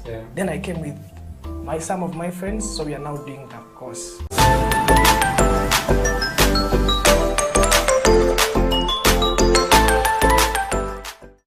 Welcome to the Coffee Break Show on House of Talent Television. My name is Emmanuel Ateng. How are you doing? Is it morning? Is it evening? Wherever you are, that doesn't matter. It is time for coffee. And like I said last week, in the UK they say anytime is tea time, but here on House of Talent Television we say that anytime is coffee time. Welcome to the Coffee Break Show. Remember, you can catch us live on our socials, that is on Twitter at HTV1, or you can go to our Facebook at House of Talent TV Uganda, or you can go to our website houseoftalenttvug.com, or you can catch us on YouTube at House of Talent UG. Live stream, make sure that you catch the show, and if you know there's a barista, there's a roaster, there's a farmer who should be watching this right now, let them know, tag a friend, share it far and wide. Well, today in the studio with me, I have a man who is a roast master. He's a double certified barista. I don't know how someone gets double certified, but we're going to get to know more about that. He's a trainer, he's a mentor, and he has more than 5 years experience in the coffee industry. Ladies and gentlemen, welcome with me, Mr. Chibuka Lawrence. Lawrence, you're welcome to the show. Thank you so much. It's good to have you here. Thank you for honoring our invitation to come here. I know that it's not an easy thing because on Saturdays people actually always want to rest. I know that the week can always be long, but thank you for coming. Just to start off, what does it mean to be a double certified barista? Okay, first of all, it's nice to be here. Yeah. Thank you for hosting me. I was eager to come here. Yeah. Okay, Chibuka Lawrence, as he said. Most of my friends know me as Barista Reno. Yeah, that's the industry name. Okay, to be double certified, it means you have the barista skills and the barista knowledge. Okay. Plus also an extra knowledge of coffee brewing. Okay. Yeah. So that's what it means to be double certified. Yeah. So are there people in the industry who are just certified, like a single certification? Yeah, many of them. Yeah. So people actually need to up their game and get into a double certification. Also, on your resume or your CV, okay, it says that you're a roast master. Yeah. In the world there, when someone says a roast master, it goes into comedy, like roasting someone. But what does it mean to be a roast master when it comes to coffee? Okay, when it comes to coffee, to be a roast master, it means you specialized in roasting coffee. Yeah. So you understand the bean itself. Okay. How to turn it from green to a consumable product. Okay. Yeah. All right, before we get into all the roasting, I know people are very eager to know what roasting is, the process of roasting, how does one become a roaster, okay? We just want to get to know more about you. We know that you're Chibuka Lawrence, yes, roast master, double certified, mentor, trainer, all these things, but who are you when you're not doing coffee? Okay, when I'm not doing coffee, I'm taking coffee.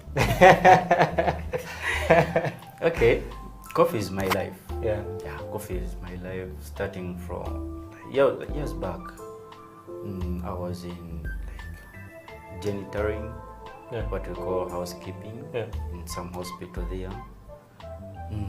But I got a friend, a bro. Yeah. So he told me about this coffee stuff. So I tried to catch an interest in it. Yeah. So from there, I've never done anything else apart from coffee. Right. So it rescued me from where I was. So when I'm not in coffee, I'm taking coffee.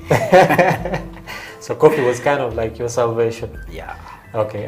So still apart from that, what do you do on the weekends? Do you watch football, play football? Do you do research? You know, what kind of hobbies do you have as a person? Okay, as a person, I watch football. Yeah. Also keep myself like updated. Okay. Updated. Yeah. Like I make more research. Right. That's why I keep upgrading. Yeah. In coffee. So in football, which team do you support? Manchester United. So Manchester United, Arsenal, all in the same boat, you know? Yeah. People are saying that Ole should go. Are you of the same view? You think he should stay? With the bad record they're having right now, you think it's okay? It's okay. Today you're having a bad record, tomorrow you're up. So you guys are hoping that. Yeah. It's always good to have diehard fans. We had an Arsenal fan here sometime, and you know he was of the same perspective. Yeah, but anyway, this is not a football show. This is a coffee show. So, getting into roasting more, I believe that you were first a barista. Yeah. Okay. So when was it at that point that you decided and said, you know what, I just don't want to be a barista. I want to be a roaster also. What pushed you more into the roasting bit? Okay. It's not that I didn't want to be a barista. Yeah. Yeah. I just wanted to upgrade.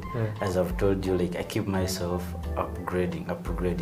Yeah. But it reached a time when you research about like the skills, the coffee skills, where youths are, like of my age, they are in baristering. Yeah. And there are few roasters. So there was a need for someone to enter in that sector and also inspire others, because it requires a lot of reading, a lot of research than the practical. Okay. So I had to enter in that sector. You had to open the way for others, yeah? Yeah. Okay, so talking about roasting, okay, we know that the coffee chain basically starts all the way from the seed getting into the ground, the farmer, all the way to the cup. Okay, somewhere in the middle there you have different people who play different parts. Okay, you have the roasters, the baristas, the quality control, the graders and all this. So when it comes to you, the roaster, okay, I believe that you have to pick a certain kind of coffee. Yeah. Okay, so let's start our process from there. Okay, you go to a farmer and say, I'm a roaster. Okay, how do you pick the kind of coffee that you, a roaster, would like to work with? Okay, that's a nice question. Okay, as a roaster, when we are studying, we start from the seed. Okay. That's where the complicated part is. Yeah. We start from the seed. Yeah. Yeah. So when you go to an institute or an academy, they start you from the ground. You do quality control. You also process.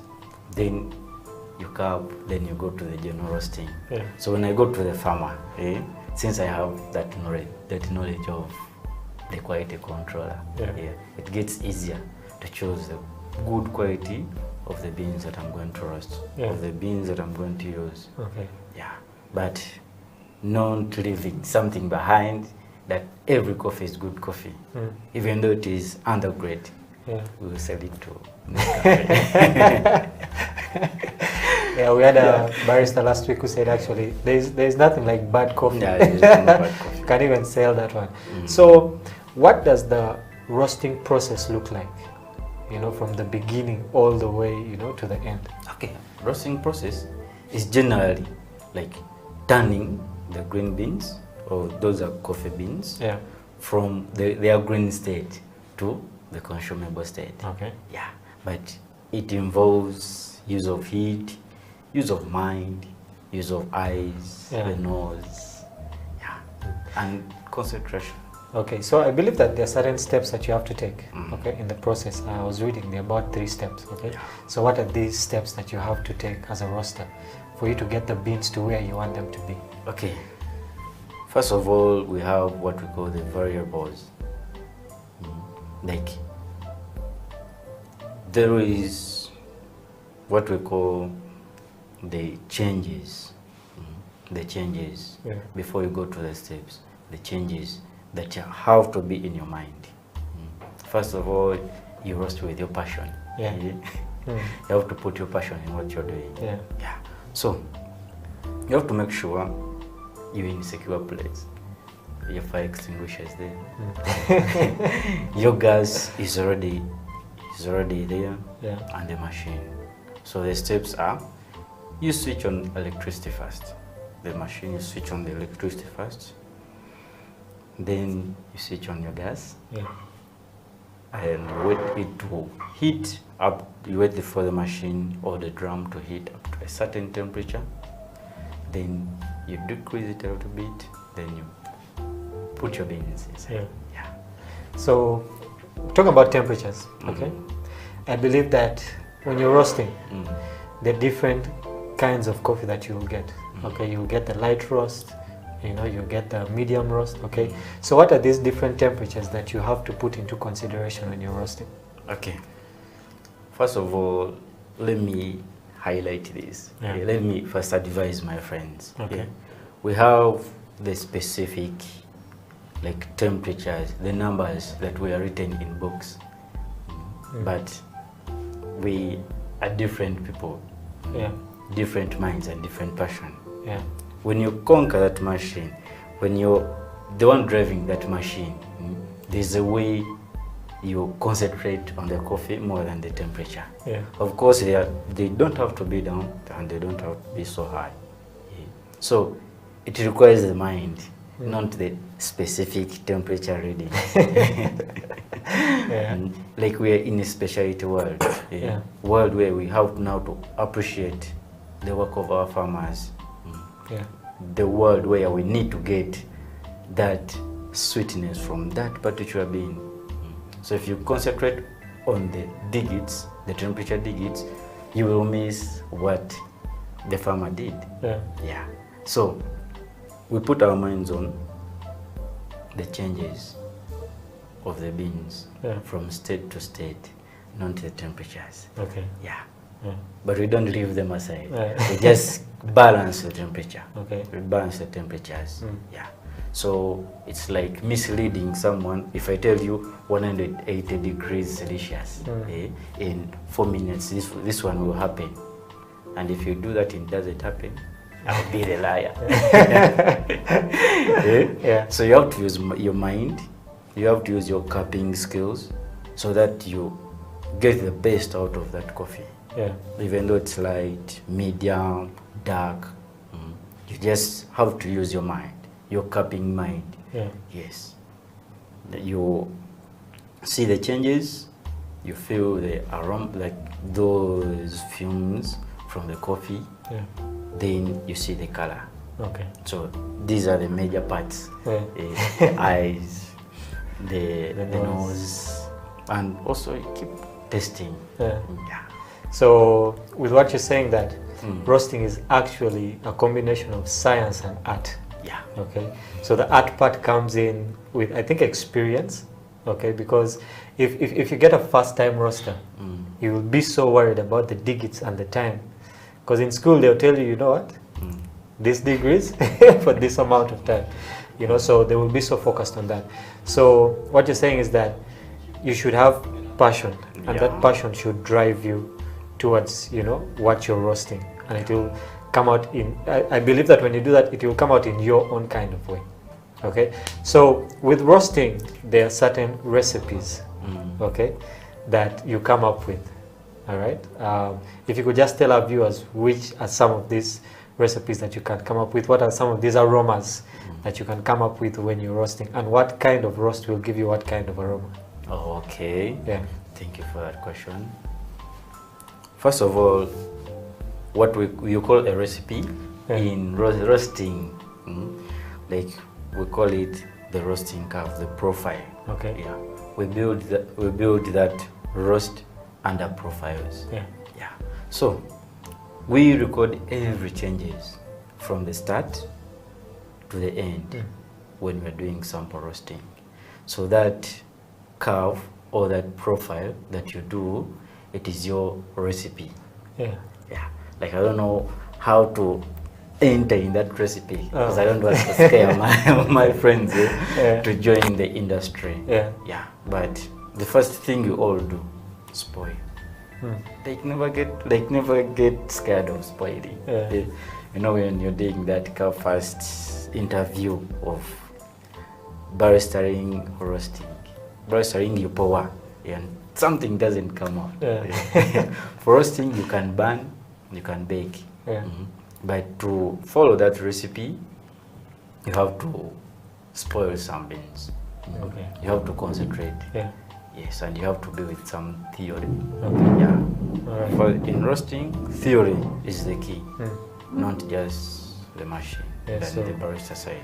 Okay, so when you have that theory of roasting, you can apply it to the practical. Okay, we're going to take a break now, but when we come back, you'll be telling me more about the aromas we can get. Viewers, we're going to take a break right now. This is the Coffee Break on House of Talent Television. With me in the studio is Lawrence, the mentor, the trainer, the double certified barista, and is giving us more knowledge about roasting. We'll be right back after this break. Don't go anywhere.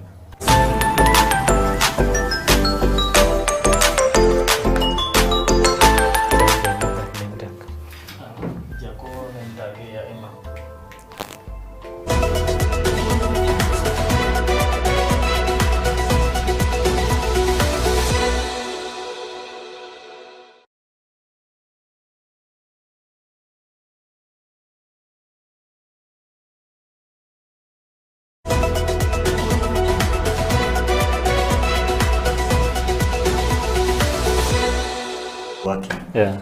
But first of all, if you're passionate about what you're going to do, I believe in all work we do mistakes. So my first experience at work was when I reached at work. You have to be confident when you're doing something, even if it's wrong. In our industry, you have to be confident. Once you're confident, you give support of it. So my first cup to make was for a customer, and I made a mistake on it because the waitress came and gave me a cappuccino single. I made it and gave it to her. Then she told me, no, the guest wanted a flower on it. I will not make a flower. So I said, what I've given you is what is supposed to go. I cannot make another cup of coffee. Please take that to a customer. If he calls me, I'll explain why. So that's how I started.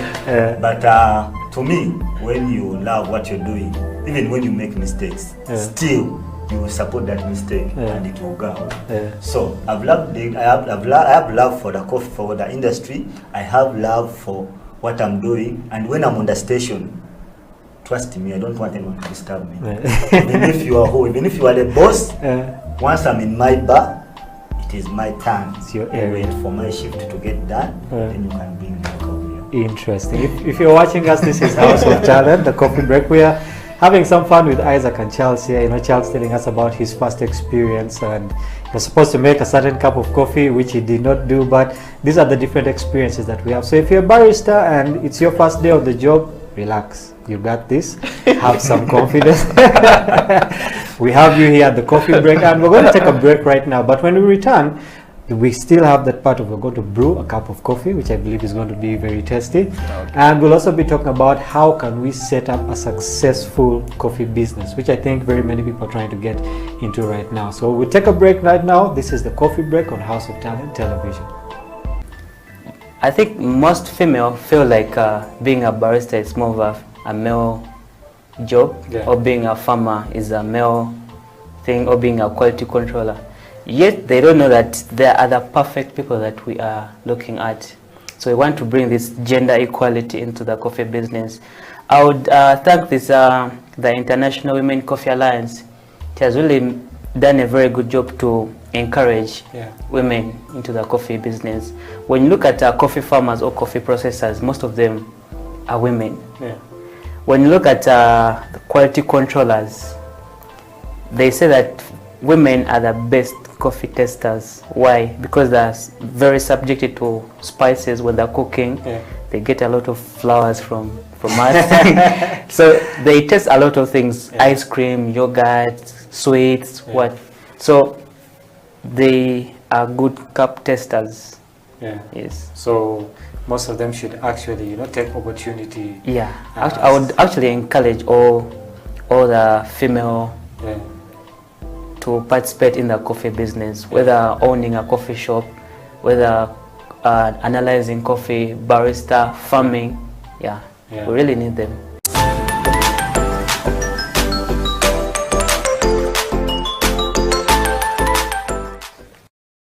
You have to know each equipment.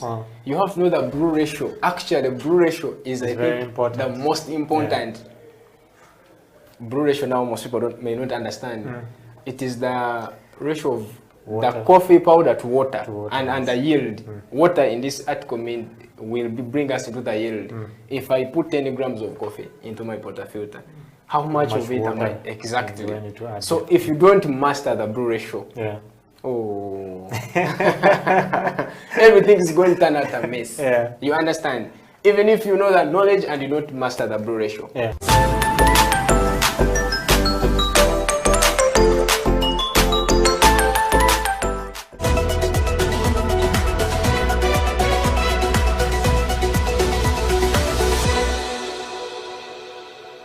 Welcome back to the Coffee Break Show on House of Talent Television. My name is Emmanuel Ateng, and it's lovely to have you guys here watching us. All the baristas, all the farmers, all the CEOs of the different coffee shops around town. Welcome to the show. With me in the studio is Mr. Chivuka Lawrence, who has been telling us more about himself, more about roasting, and we're going to get in depth. I know there's a couple of you who have been asking, but really, what is this whole roasting thing? Some of you go to the coffee shop and you don't even know that your coffee is actually roasted before it gets into the cup. Lawrence, welcome back to the show.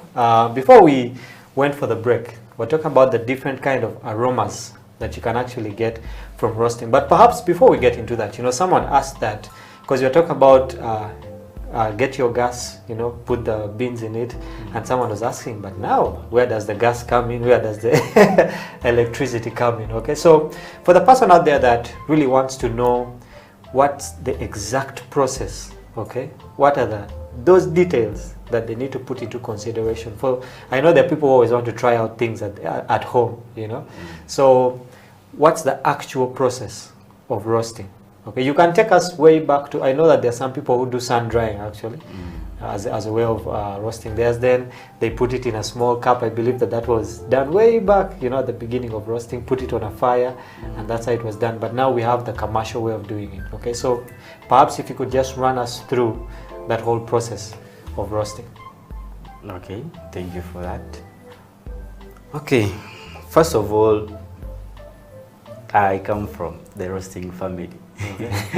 Okay, my parents used to do like roasting way back in the local way, without using any specialized machine. Okay, to make it simple, we have many ways of roasting coffee. We can use a saucepan. We can use like what we call a chibaya. Like I don't know how to explain it in English. I know what you mean. So, and we can use these equipped, like these machines from abroad. So when you're using a saucepan, you get our saucepan plus our stove. You put your beans, your green beans in that saucepan. You light up your stove or our normal sigiri, charcoal stove. Then when it's ready, you put some ash, so that the heat is not too much. So you put the ash on the stove itself? On the stove itself. Then you put our saucepan on that stove. So you keep mixing, mixing as they are turning the color. So that's the local way of roasting our coffee.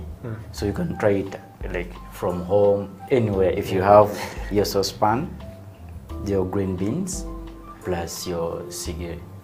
Okay. Now we have the new mechanism, the new improved machines. So those roasters, we call them drum roasters.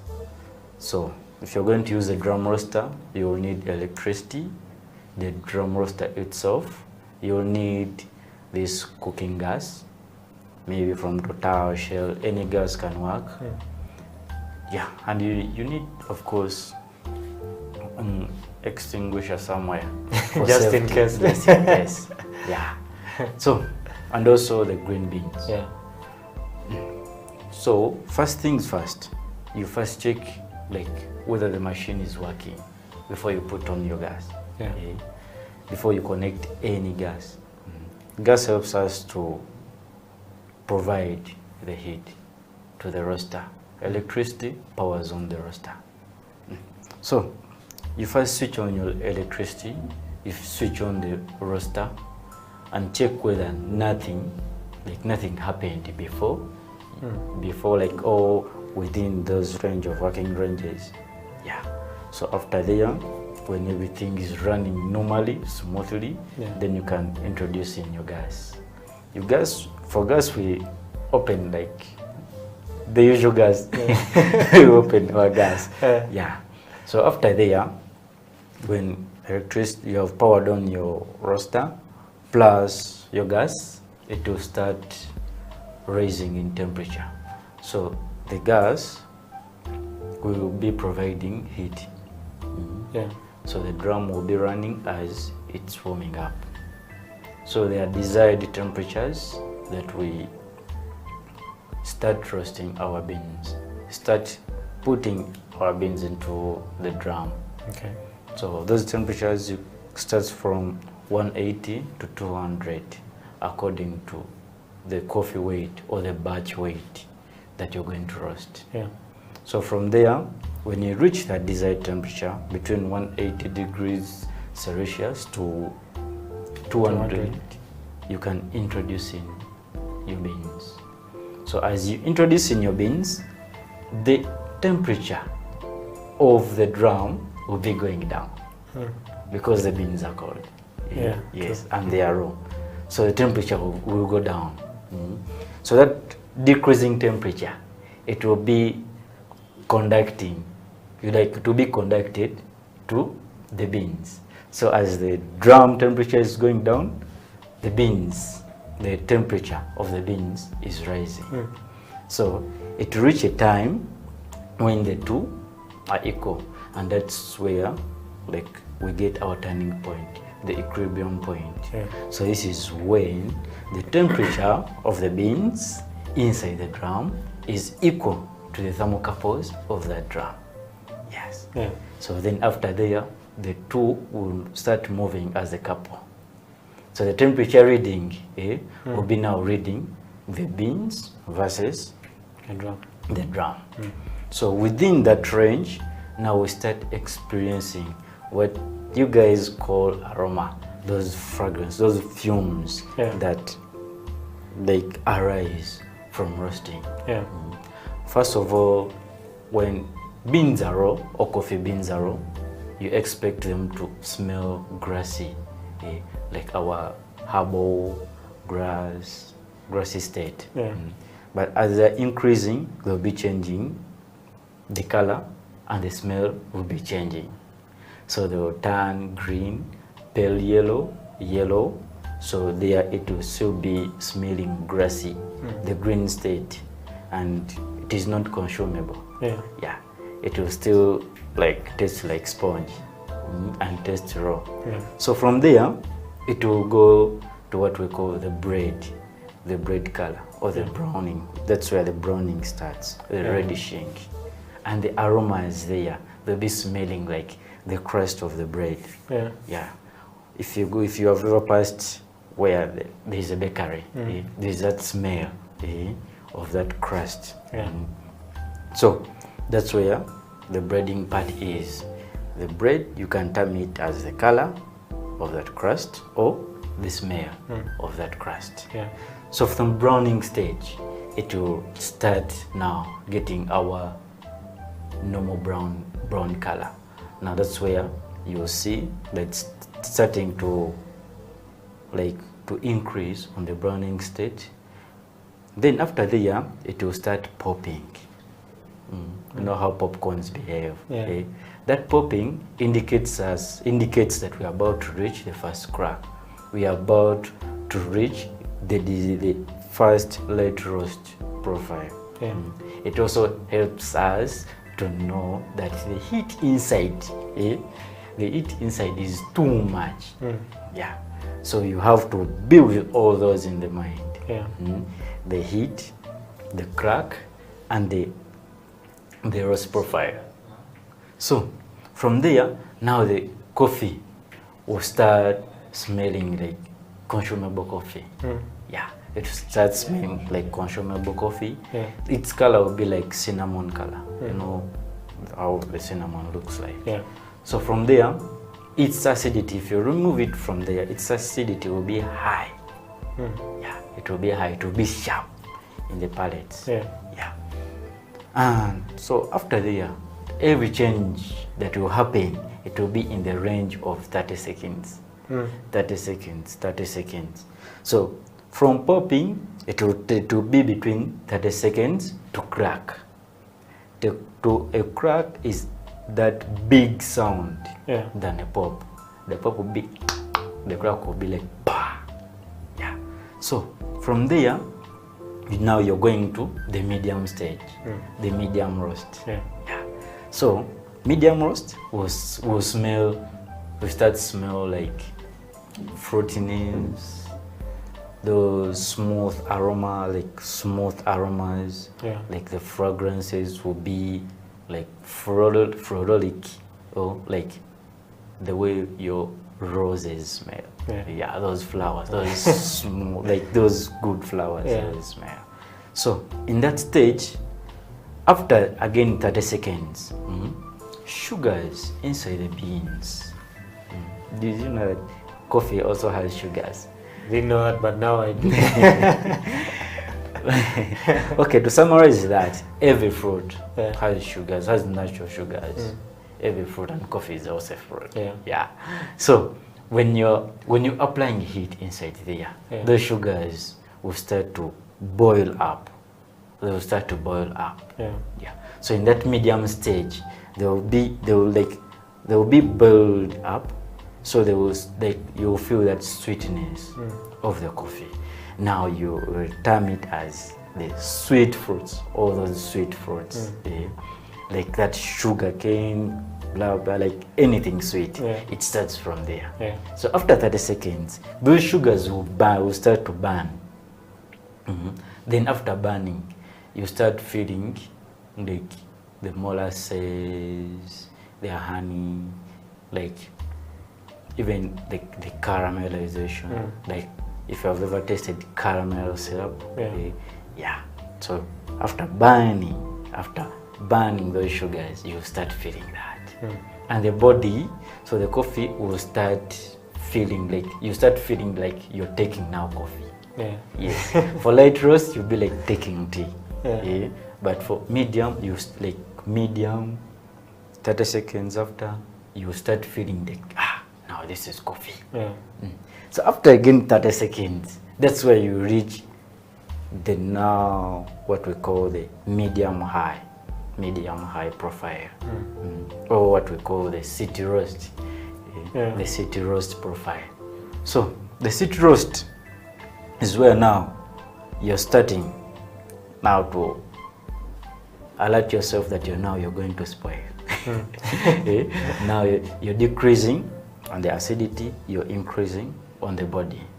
So all the cafes, 80%, they stop from there. That coffee that they are having, it stops from there. It will still smell like our normal fruits, our flowers is flowers from our roses, the blossoms. Since it's like it also flowers, you have to feel those. You have to feel those floral notes. So after there, after again 30 seconds, now we'll feel the second crack. The second crack now helps us to know that now you're going to the dark roast. And I don't think you want to spoil that. Okay, dark coffee is spoiling, but also on the other side, there are those guys that want that harsh coffee. Yes, that bitter coffee. Then you're going to bitterness. Now you're exceeding the sweetness. Remember, you've burnt the sugars that they're helping us to give us those sweet notes. Now you're burning them. So in that second crack, you're in the dark roast. You're in dark roast. And for specialty coffee, we don't desire to go there. Yeah. You've bought your coffee expensively, like 16K, and you burn it. Yeah. So you can't burn that coffee. So, but even after 30 seconds, now the beans will start turning black. They'll be black. Yeah. So the coffee there will be harsh. It will be having notes of chocolate, dark chocolate, baker's chocolate. Yeah. And the acidity will be flat. The flavor will be now also going down. Down, yeah. Yeah. And you start feeling the burnt notes. Yeah. When something is burnt. Yeah. So you can target yourself from the light roast to the dark roast. Yeah. Then you start, like you get to know where I have to remove my beans from the drum. Yeah. Yes. Interesting. So those are the steps taken. Yeah. When you're roasting. Another thing, after roasting, we have what we call the cooling tray. In every drum has that cooling tray. Yeah. So that cooling tray helps us to cool those coffee beans, so that they don't extend. Remember, when you discharge them from the drum, when you remove them from the drum, they are still like roasting up. Like since they have consumed a lot of heat.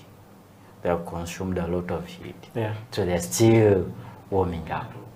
So that cooling tray helps us to pause on the rise of the temperature. Yeah. So we pause and we bring it down. Yeah. Yes. Okay, for those of you who wanted a complete tutorial on the roasting process, I believe that you are satisfied. And if you're not satisfied, then maybe you can get into contact with Lawrence and he will pass you through. I believe that was a detailed detailed way of roasting coffee. Well, we're going to take a break right now to just give you guys time to, put that in your mind, to assimilate it into your thinking so that you would know exactly what the coffee roasting process looks like. We'll be right back after this break. Grab yourself a cup of coffee, let someone out there know that the Coffee Break Show is on, and we will be back right after this. This is House of Talent Television, the Coffee Break Show with me, Emmanuel Ateng.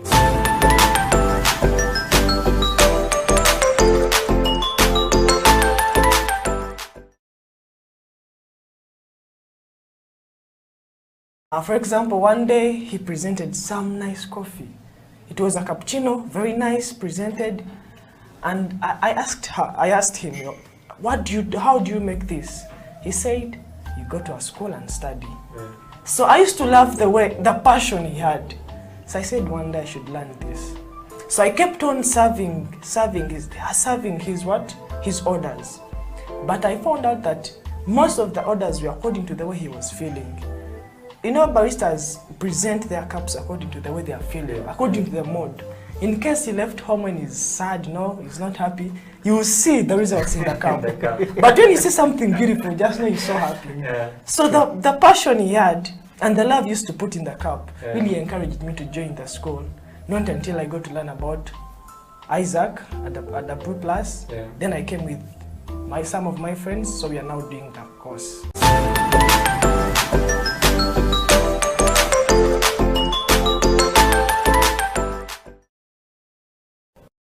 Welcome back to the Coffee Break Show on House of Talent Television. My name is Emmanuel Ateng. Remember, you can catch us live on our socials. That's on HTV1, that's on our Twitter, House of Talent TV UG, on our Facebook, House of Talent TV Uganda.com, that's on our website, and House of Talent UG live stream, that's on our YouTube. Remember, these shows are live for you. If there's someone who needs to be watching this show, someone who needs to improve their knowledge on coffee, let them know. Share this show far and wide. Let's get coffee out there in Uganda, because we believe that it has to be out there on a bigger scale. Well, we're talking about roasting. What is roasting? Why should we even roast? Are roasters important? And these are the questions that we have been answering with Lawrence on the show. And Lawrence, welcome back.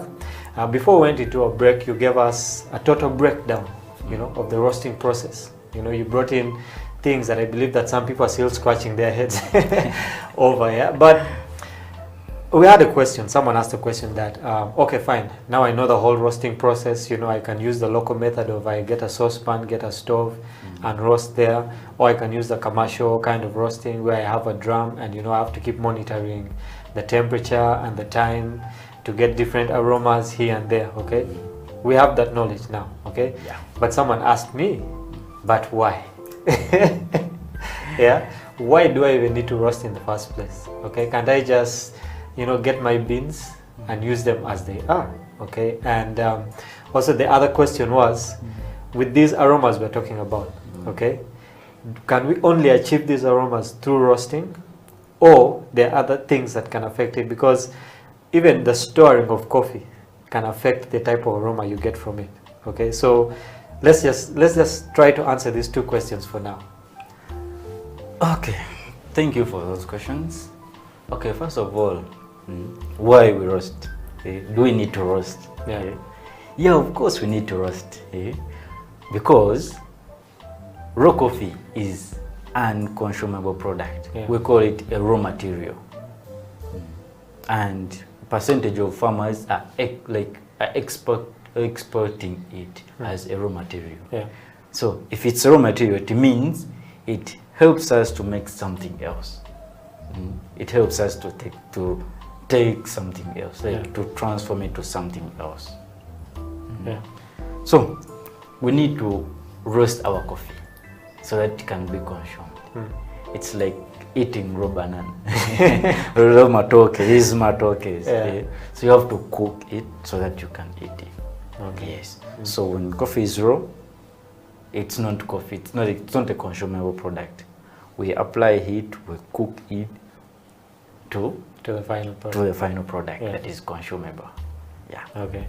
Then the second question was, these aromas we are talking about, okay, can we only get them through that roasting process, or are there other, you know, other things that affect the way that the aromas will come out? Okay. There's specific places for specific aromas. There is coffee from the east, there is coffee from the west. Of course, since they are different places, different aromas. You achieve different aromas. Yes. So that is on the part of the altitude or the region where the coffee comes from. But to achieve those different aromas, to know that this coffee comes from here, you have to again roast that coffee to get that particular aroma. Yes. So the region versus the roasting versus the output. Yes.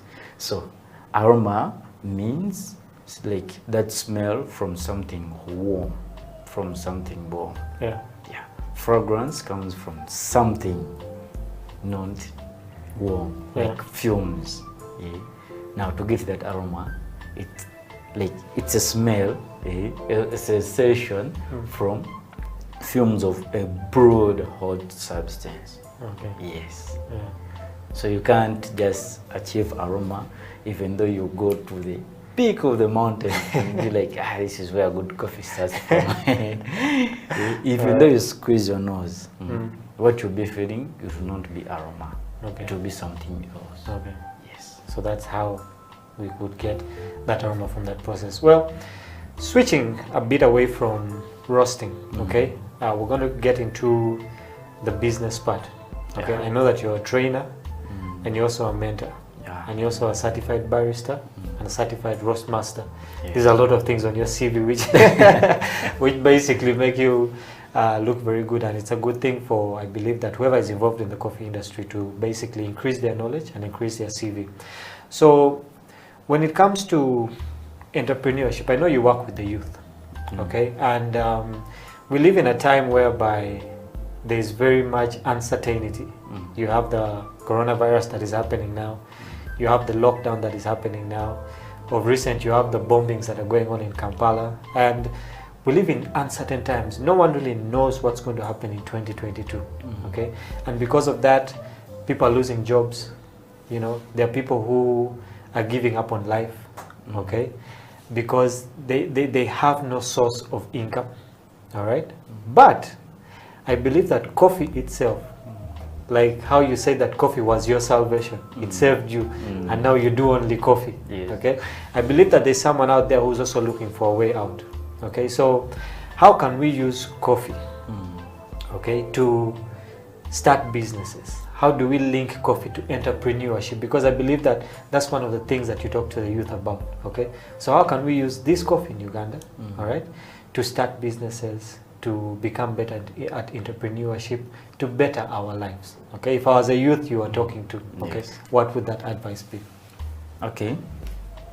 My first advice to my students, the people I train, the people I talk to, is that at every stage of coffee, from the farm to the cup, you can gain something. So I first get to know, like, you as you, what's your passion? Is it going to the garden? Is it going to the factory? Or is it like being a supplier? First of all, we are working for people. We're working for people, but our dreams are being self-employed. Yes. So, in coffee, if I'm mentoring you, if like I want you to get something good, improve on your life, me, I can pass through roasting. I can teach you how, like I can teach you or train you the part of coffee roasting. So within that process, you like will be making some money somewhere, and where does that money comes from? You buy your coffee, you roast, you pack it, and you sell. Of course, there are many cafes that are opening. We have our organizations here in Uganda, like they are boosting up the consumption. We have business people that are starting up cafes, but there is that gap. There's that gap of supply. There's that gap of supply. Big companies are exporting, but we can also be the big company at our youth stage. We roast our coffee, we pack it, and we sell it. Let me take another example. You can be a good person in computer graphic designing. So when I introduce that idea, you can plan the way of branding that coffee, how we can market that coffee. Yes. So we can, like, at the end of the process, me and you will be having something to put in the pocket, or to save on the account. So the reason, like the major reason as to why I train, most especially in roasting part, like I want my fellows, like to also like work for themselves. You build that knowledge. Yes, our farmers are, like they are giving us coffee, but it's not always good to always export that coffee.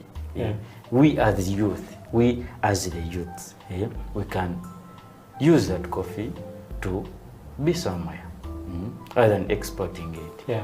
So on side of roasting, I train you how you buy the coffee and which kind of coffee you buy, and for a particular target of clients. Me, I have my big clients somewhere, though I don't want to mention the names. But they are there, and they are always asking for more and more coffee. And I think right now they're even watching. So me, my dream is for guys to be like me. We have coronavirus. Our parents are left with nothing in the pocket. Me, I did sciences and I passed, but I had no money for the university. There are guys there at the university, they don't know what's next. So we welcome them to coffee, and we get to know how the skill is going to push their lives forward. So through coffee, everything is possible. For example, the girl child. Concentrate more on the girl child. I'm glad that you actually brought that up. The girl child. Yeah. Like, though that is the gender that we all need to help faster. Because we guys, we can plan any gig and get it by the girl child. Like, we don't want our girls to be used in order to get money. But we can train them how they can earn money for themselves. A good woman in coffee is a good entrepreneur. They are our big ladies in the industry. And I think you know them. Some of them. Some of them. But I use those ladies as examples to the girl child when I'm training them. Like, I train them not to be hunters that have now known roasting. What's next? Nah, I train you to know the roasting stage and where you can get something for your pocket. Every lady that you enter in someone's office with a coffee mind, it will be like a surprise to the boss or to the person or to the customer she has gone to. So the girl child, mainly, like I want the girl child to enter more in coffee. Like we want more girls in the industry. Yes. And the girl child that is a good roaster, like 5 millions abroad. I'm actually glad that you brought that up, because always on the show, most of the guys we've had here are actually men. Okay? And every time someone comes, I always ask them the same question, why don't we have more girls getting into, the coffee business? Let it be roasting, let it be being a barista, quality control and all this. And like you said, there are certain few ladies who are actually doing it, but others are not really getting into it. And I know that in such times, everyone is looking for money. For the guys, you can career here and there, in Kampala, here and there. And for the ladies, we actually need to support them more, all right? There's a couple of cafes I've gone to, and every time I see a lady barista, not just one who serves, but an actual barista, okay? It always makes me happy, because I realize that, now we are pushing them to a place where they need to be, okay? And to the female baristas out there, you guys are doing a good job. I want you guys to encourage more ladies, just like Lawrence has said, to get into it. You know yourselves. I would have mentioned your names, but you know yourselves, So let's encourage more ladies to get into the coffee industry. We're going towards the end of our show, but before we get there, all right, you've talked about the entrepreneurship bit, okay, how you train different people, not only ladies, but also men. You've talked about how these are hard times, and we really need to find a way of getting some money into our pockets, because, 2022, it's very uncertain what will happen. We might say, we're done with the lockdown and all these things, but a new wave comes, God forbid. Okay, so I believe that coffee is something that will keep on going. Okay, whether there's lockdown or not, it can't really affect coffee that much. It's like tea, you have to drink tea, okay, and people have to drink coffee. Okay, so a country like Uganda, okay, we are trying our best to become one of the leading exporters of coffee in Africa, and also we're trying to get to a stage where Ethiopia is right now, okay? But on the flip side, you realize that we don't consume that much coffee in our own country, being a country that actually exports a lot of it, okay? So what are some of those things that we can do, all right, to make sure that Uganda becomes a nation that actually consumes its own coffee? Because we have, the Bubu, by Uganda, okay? So how do we get ourselves into that state where we actually, before thinking of exporting our coffee, actually get to consume our own coffee? How do we get there? First of all, we need to train our people. So we need more training, more sensitization about coffee.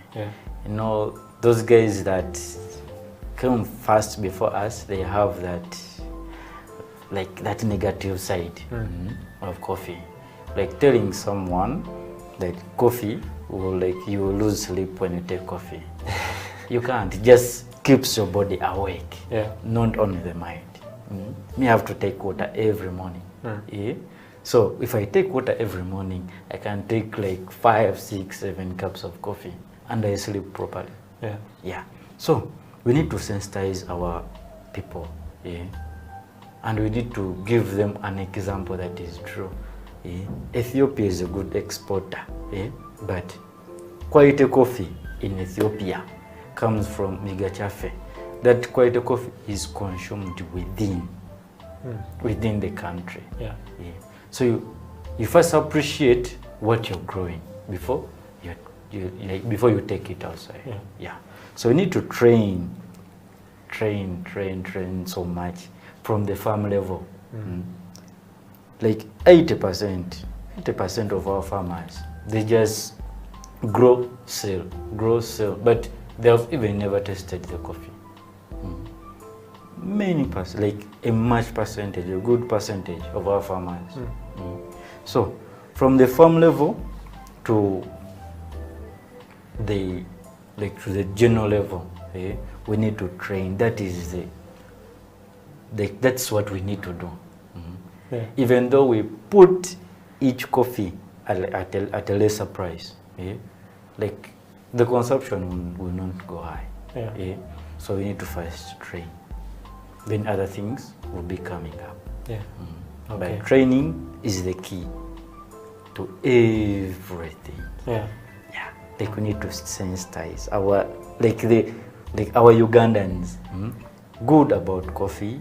Like after taking coffee, you feel this, you get this. Like we appreciate what you are growing. So you see Ugandans taking more of the matoke. Like they appreciate more than sending it. Okay. So training is the key to everything. Well, it's good that you're a trainer, and you know, if you could actually get more trainers, you know, together to make sure that we get to that place where we're supposed to be. Before we end the show, okay, I know that there are very many questions that we could still ask, okay, but the last question is, as a roaster, okay, how do you set yourself apart in the industry? There are many roasters out there, okay, but what would make me say, you know what, I need to go to Lawrence, you know? So what are those things that you can do as a roaster, and perhaps to the roasters out there, to set yourself apart, to brand yourself, so that when people are looking for a roaster, they know that's the guy I should go to? You know, what are some of those things? Okay. Roastmaster Lawrence. I like that name so much. Roastmaster Lawrence or Roastmaster Reno.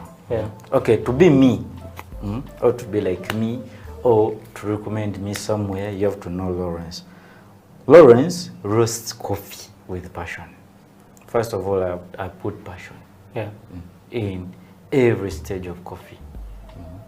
And another thing, Lawrence knows coffee theoretically and practically. So I make research from green coffee, quality management, roasting itself, and the output. So we drink coffee as we are talking, as we are chatting. So Lawrence will cup for your coffee, like we'll taste for your coffee. And I have some good big clients. They have to recommend Lawrence has to be there to test their coffee, to give them results. Like if we wait for our organization, our government organization to do everything, we will not achieve. Just recommend Lawrence. Lawrence is a roaster, a barista. Like he knows coffee, and also like I have my own brand. I have my own brand as Lawrence. It's also on the market and it's also selling. So, but me as Lawrence, as like I concentrate on the home consumption. Like I want to, like everyone to taste that coffee at a cheaper price. So Lawrence, is a good person. Is an approachable person. And is a coffee connoisseur. It means coffee expert. So each stage that you find Lawrence, from the green stage, that is grading, quality control, to the baristering, Lawrence will advise you. Lawrence will give you a way forward. Yes. So basically, just be really good at what you do, and people will look for you. Well, Lawrence, I just want to say thank you very much for coming to the show. I believe that all the stuff you have shared has been really important, and I know that in just 1 hour you can't really expound on everything. But from the little we could get from you, we just want to be appreciative of that, and you've shed more light on roasting. Most of the guys we've had here are baristas, okay, but it's good always to have a balance of things. You've given us the roasting side, you've also given us the mentorship side, what the youth should do in such times like this. So I just want to say thank you. I hope that we can have you again next time. And for those of you who are out there, you're looking for a roaster, Roastmaster Reno, aka Roastmaster Lawrence, we'll be there to help you. You can catch us again next time on House of Talent Television. This has been the Coffee Break Show with me, Emmanuel Ateng. Remember, you can always catch us live on our socials, House of Talent TelevisionUganda.com, that's on our website, HTV1 on our Twitter, House of Talent Uganda live stream on our YouTube, or just go up to our Facebook. You can watch this show live, or you can, if you missed any other show, you will find them on all those platforms. Thank you again for being with us. Till next time, this has been the Coffee Break Show on House of Talent Television. Have a lovely day.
final games coming to an end.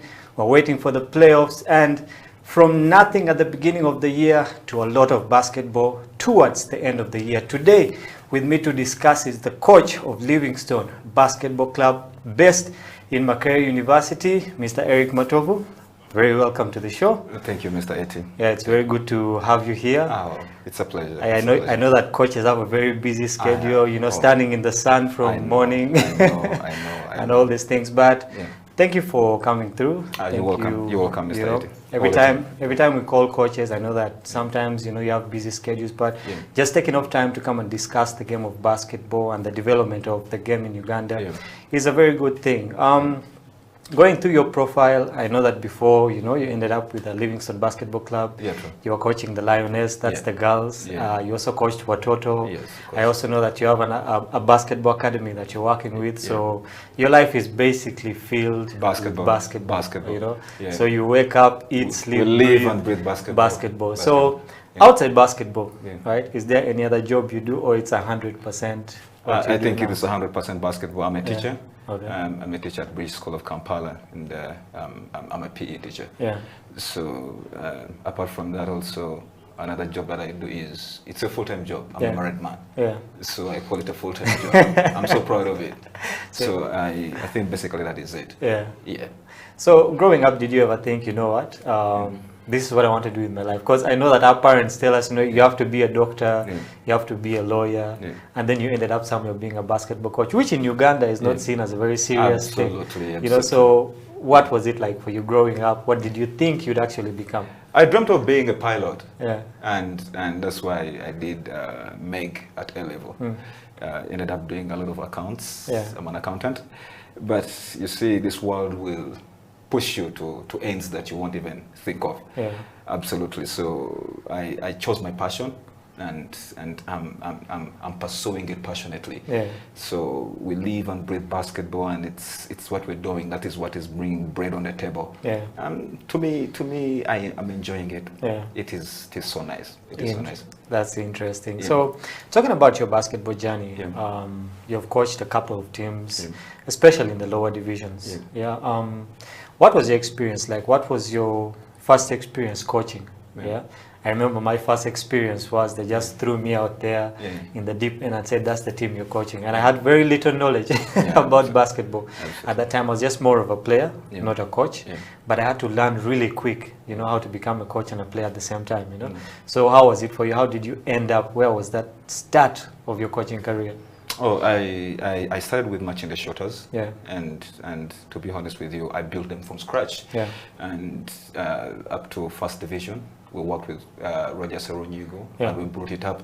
But to be honest, it was a roller coaster. It is a whole lot of learning, when you start to coach. And I believe basically that it is you, the coach, who learns more, even the players that you're coaching, more than the players that you're coaching. So it really humbled me, and it made me become a man. I usually tell my players that, if you want to be the greatest player out there, you've got to behave like a servant. If you don't have humility with you, and you don't have the discipline to push you, you cannot go any far. Those are the things that will push you. I tell them, I usually use one phrase, that you see all these accolades, the degrees, the profiles that you have in life, they will take you somewhere. But can they sustain you there? I don't think so. So it is your character at the end of the day that is going to sustain you in that place. I always tell them, if I call for a training session and I tell you be in at 3 or 4, why don't you be there earlier, 15 minutes to time or 30 minutes to time, and the coach finds you when you are good to go. You are ready. You put in some work already. That shows that you know what you want in life. So it is a very, very learning experience, Mr. Eti. It humbles you, and it makes you become a leader in life. Interesting. So it's always exciting to know the journey of a coach, where they started from and where they are now. And every coach has their own philosophy. Some maybe you copied from someone else, but what has been your coaching philosophy throughout this time that has carried you basically to this much success? Because different coaches have different philosophies. So what is that philosophy for you as a coach? Me as a coach, my philosophy is literally, you know, a mixture of very many.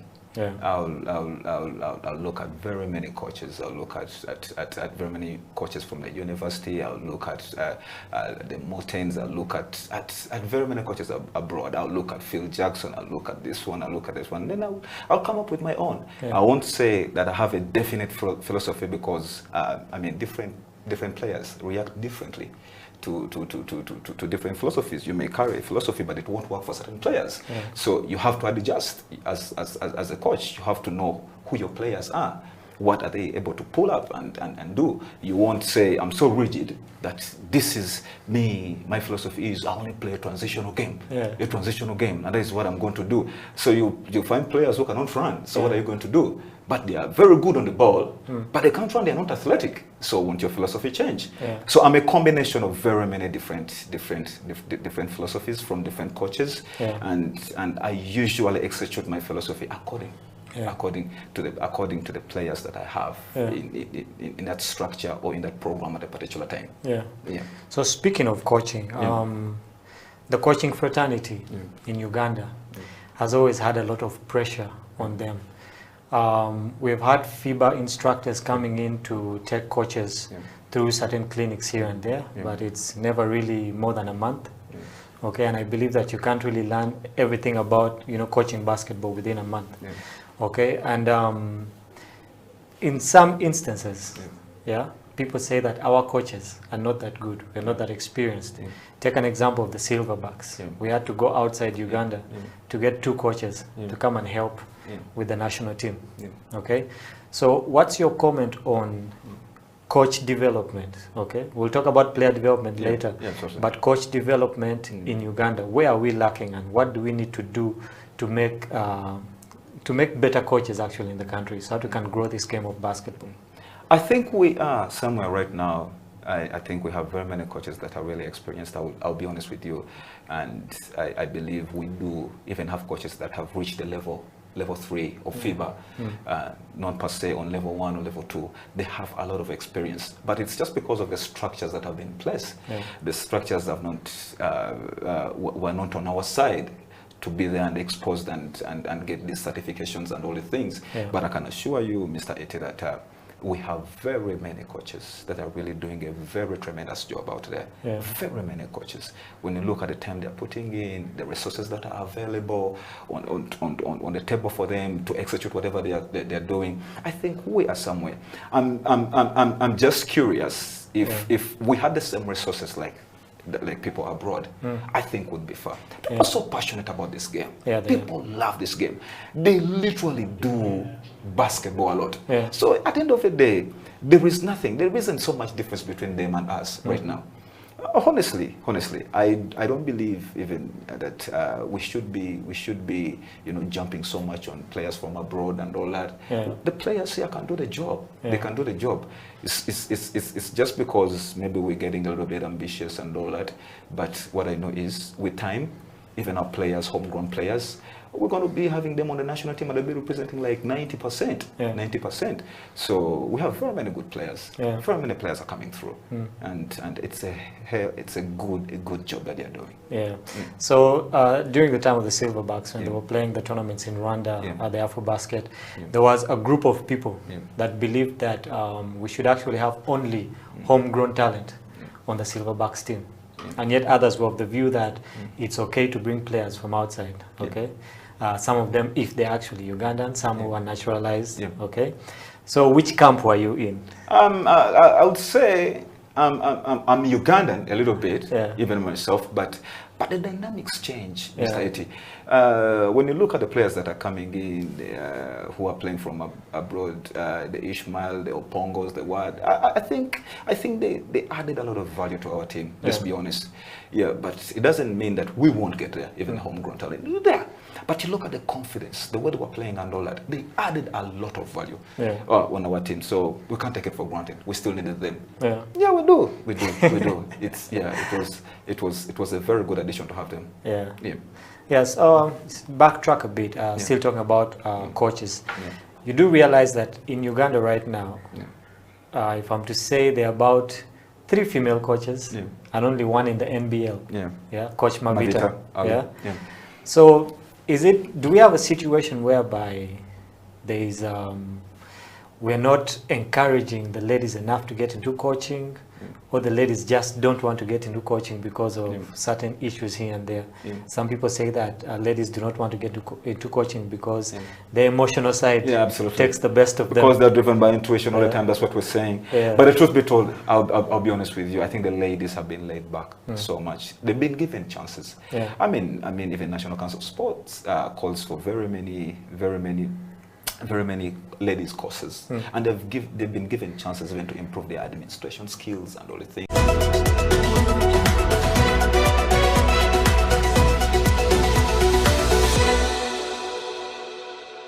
Template that we are on also eating from. It's just because, and we have very many who have played the game, but you see most of them the moment they go into other institutions like marriages and all that, they tend to be caught up so much, and they won't have the freedom that we have. Most of us, we can juggle here and there, but the ladies most of the time you realize that, you know what, there is so much on their plate, they have to do this, they have to do that. That's why most of the time they don't evolve in the game like how we are evolving in the game. Okay, interesting. But given more resources, given more structures, more encouragement, and from the federation, the federation is also trying, it's doing its part. So I think we'll have the numbers. We'll do have the numbers, absolutely. Speaking of the federation, I actually wanted to jump there next. For the whole year actually on this show, okay, we've been trying to analyze the different problems that the federation has, okay, and one of the biggest issues we saw was the issue of finances, because if you look at the campaign of the Silverbacks, you know, the qualifications for AfroBasket, then the saga that happened with them in Rwanda, where they didn't have enough finances to even pay for, you know, the hotels, okay. So according to you, you've been in Ugandan basketball for a while. You know, I know that you have a perspective that you need to give. You have a different kind of analysis. What are some of those problems that you see FUBA as a federation is facing in Uganda, and why have we really failed to develop that much as other nations in Africa? Yet, we have actually one of the best leagues in the African region. Okay, so what are some of those problems that FUBA has that has limited the growth of basketball in Uganda? I think if we do not nail down a concrete sponsorship package, I think that is where all our problems are starting from. I remember way back we used to have MTN, and they could give us jerseys and you know, this airtime. Remember those days, when you used to play for that airtime, that passion, you know, playing for that airtime. You know, it was a small package, but it was coming in. And then, you know, Airtel comes in and everything changes. Then we start to miss out the jerseys and everything. So I think we need a concrete sponsorship. I think all our problems are starting from the finances bit. So if FUBA can get some sponsorship, then I think our league will be the best in Africa. Way better. Will be way better. Yeah, but I mean, one can argue that we actually had sponsors. There's a time MTN was on board. There's a time Tascalite was on board. We had Airtel on board at a certain point, you know, but we ended up losing, you know, all these sponsors. And right now, I think the game of basketball actually does not have a sponsor. Apart from the last year's playoffs where UAP came and actually sponsored the playoffs. Apart from that, you know, we lost all the sponsors. Absolutely. Okay, so... And it's affecting us, especially us who are dealing in the lower league a lot. It is really so hard on the people running these teams, the managers and everyone.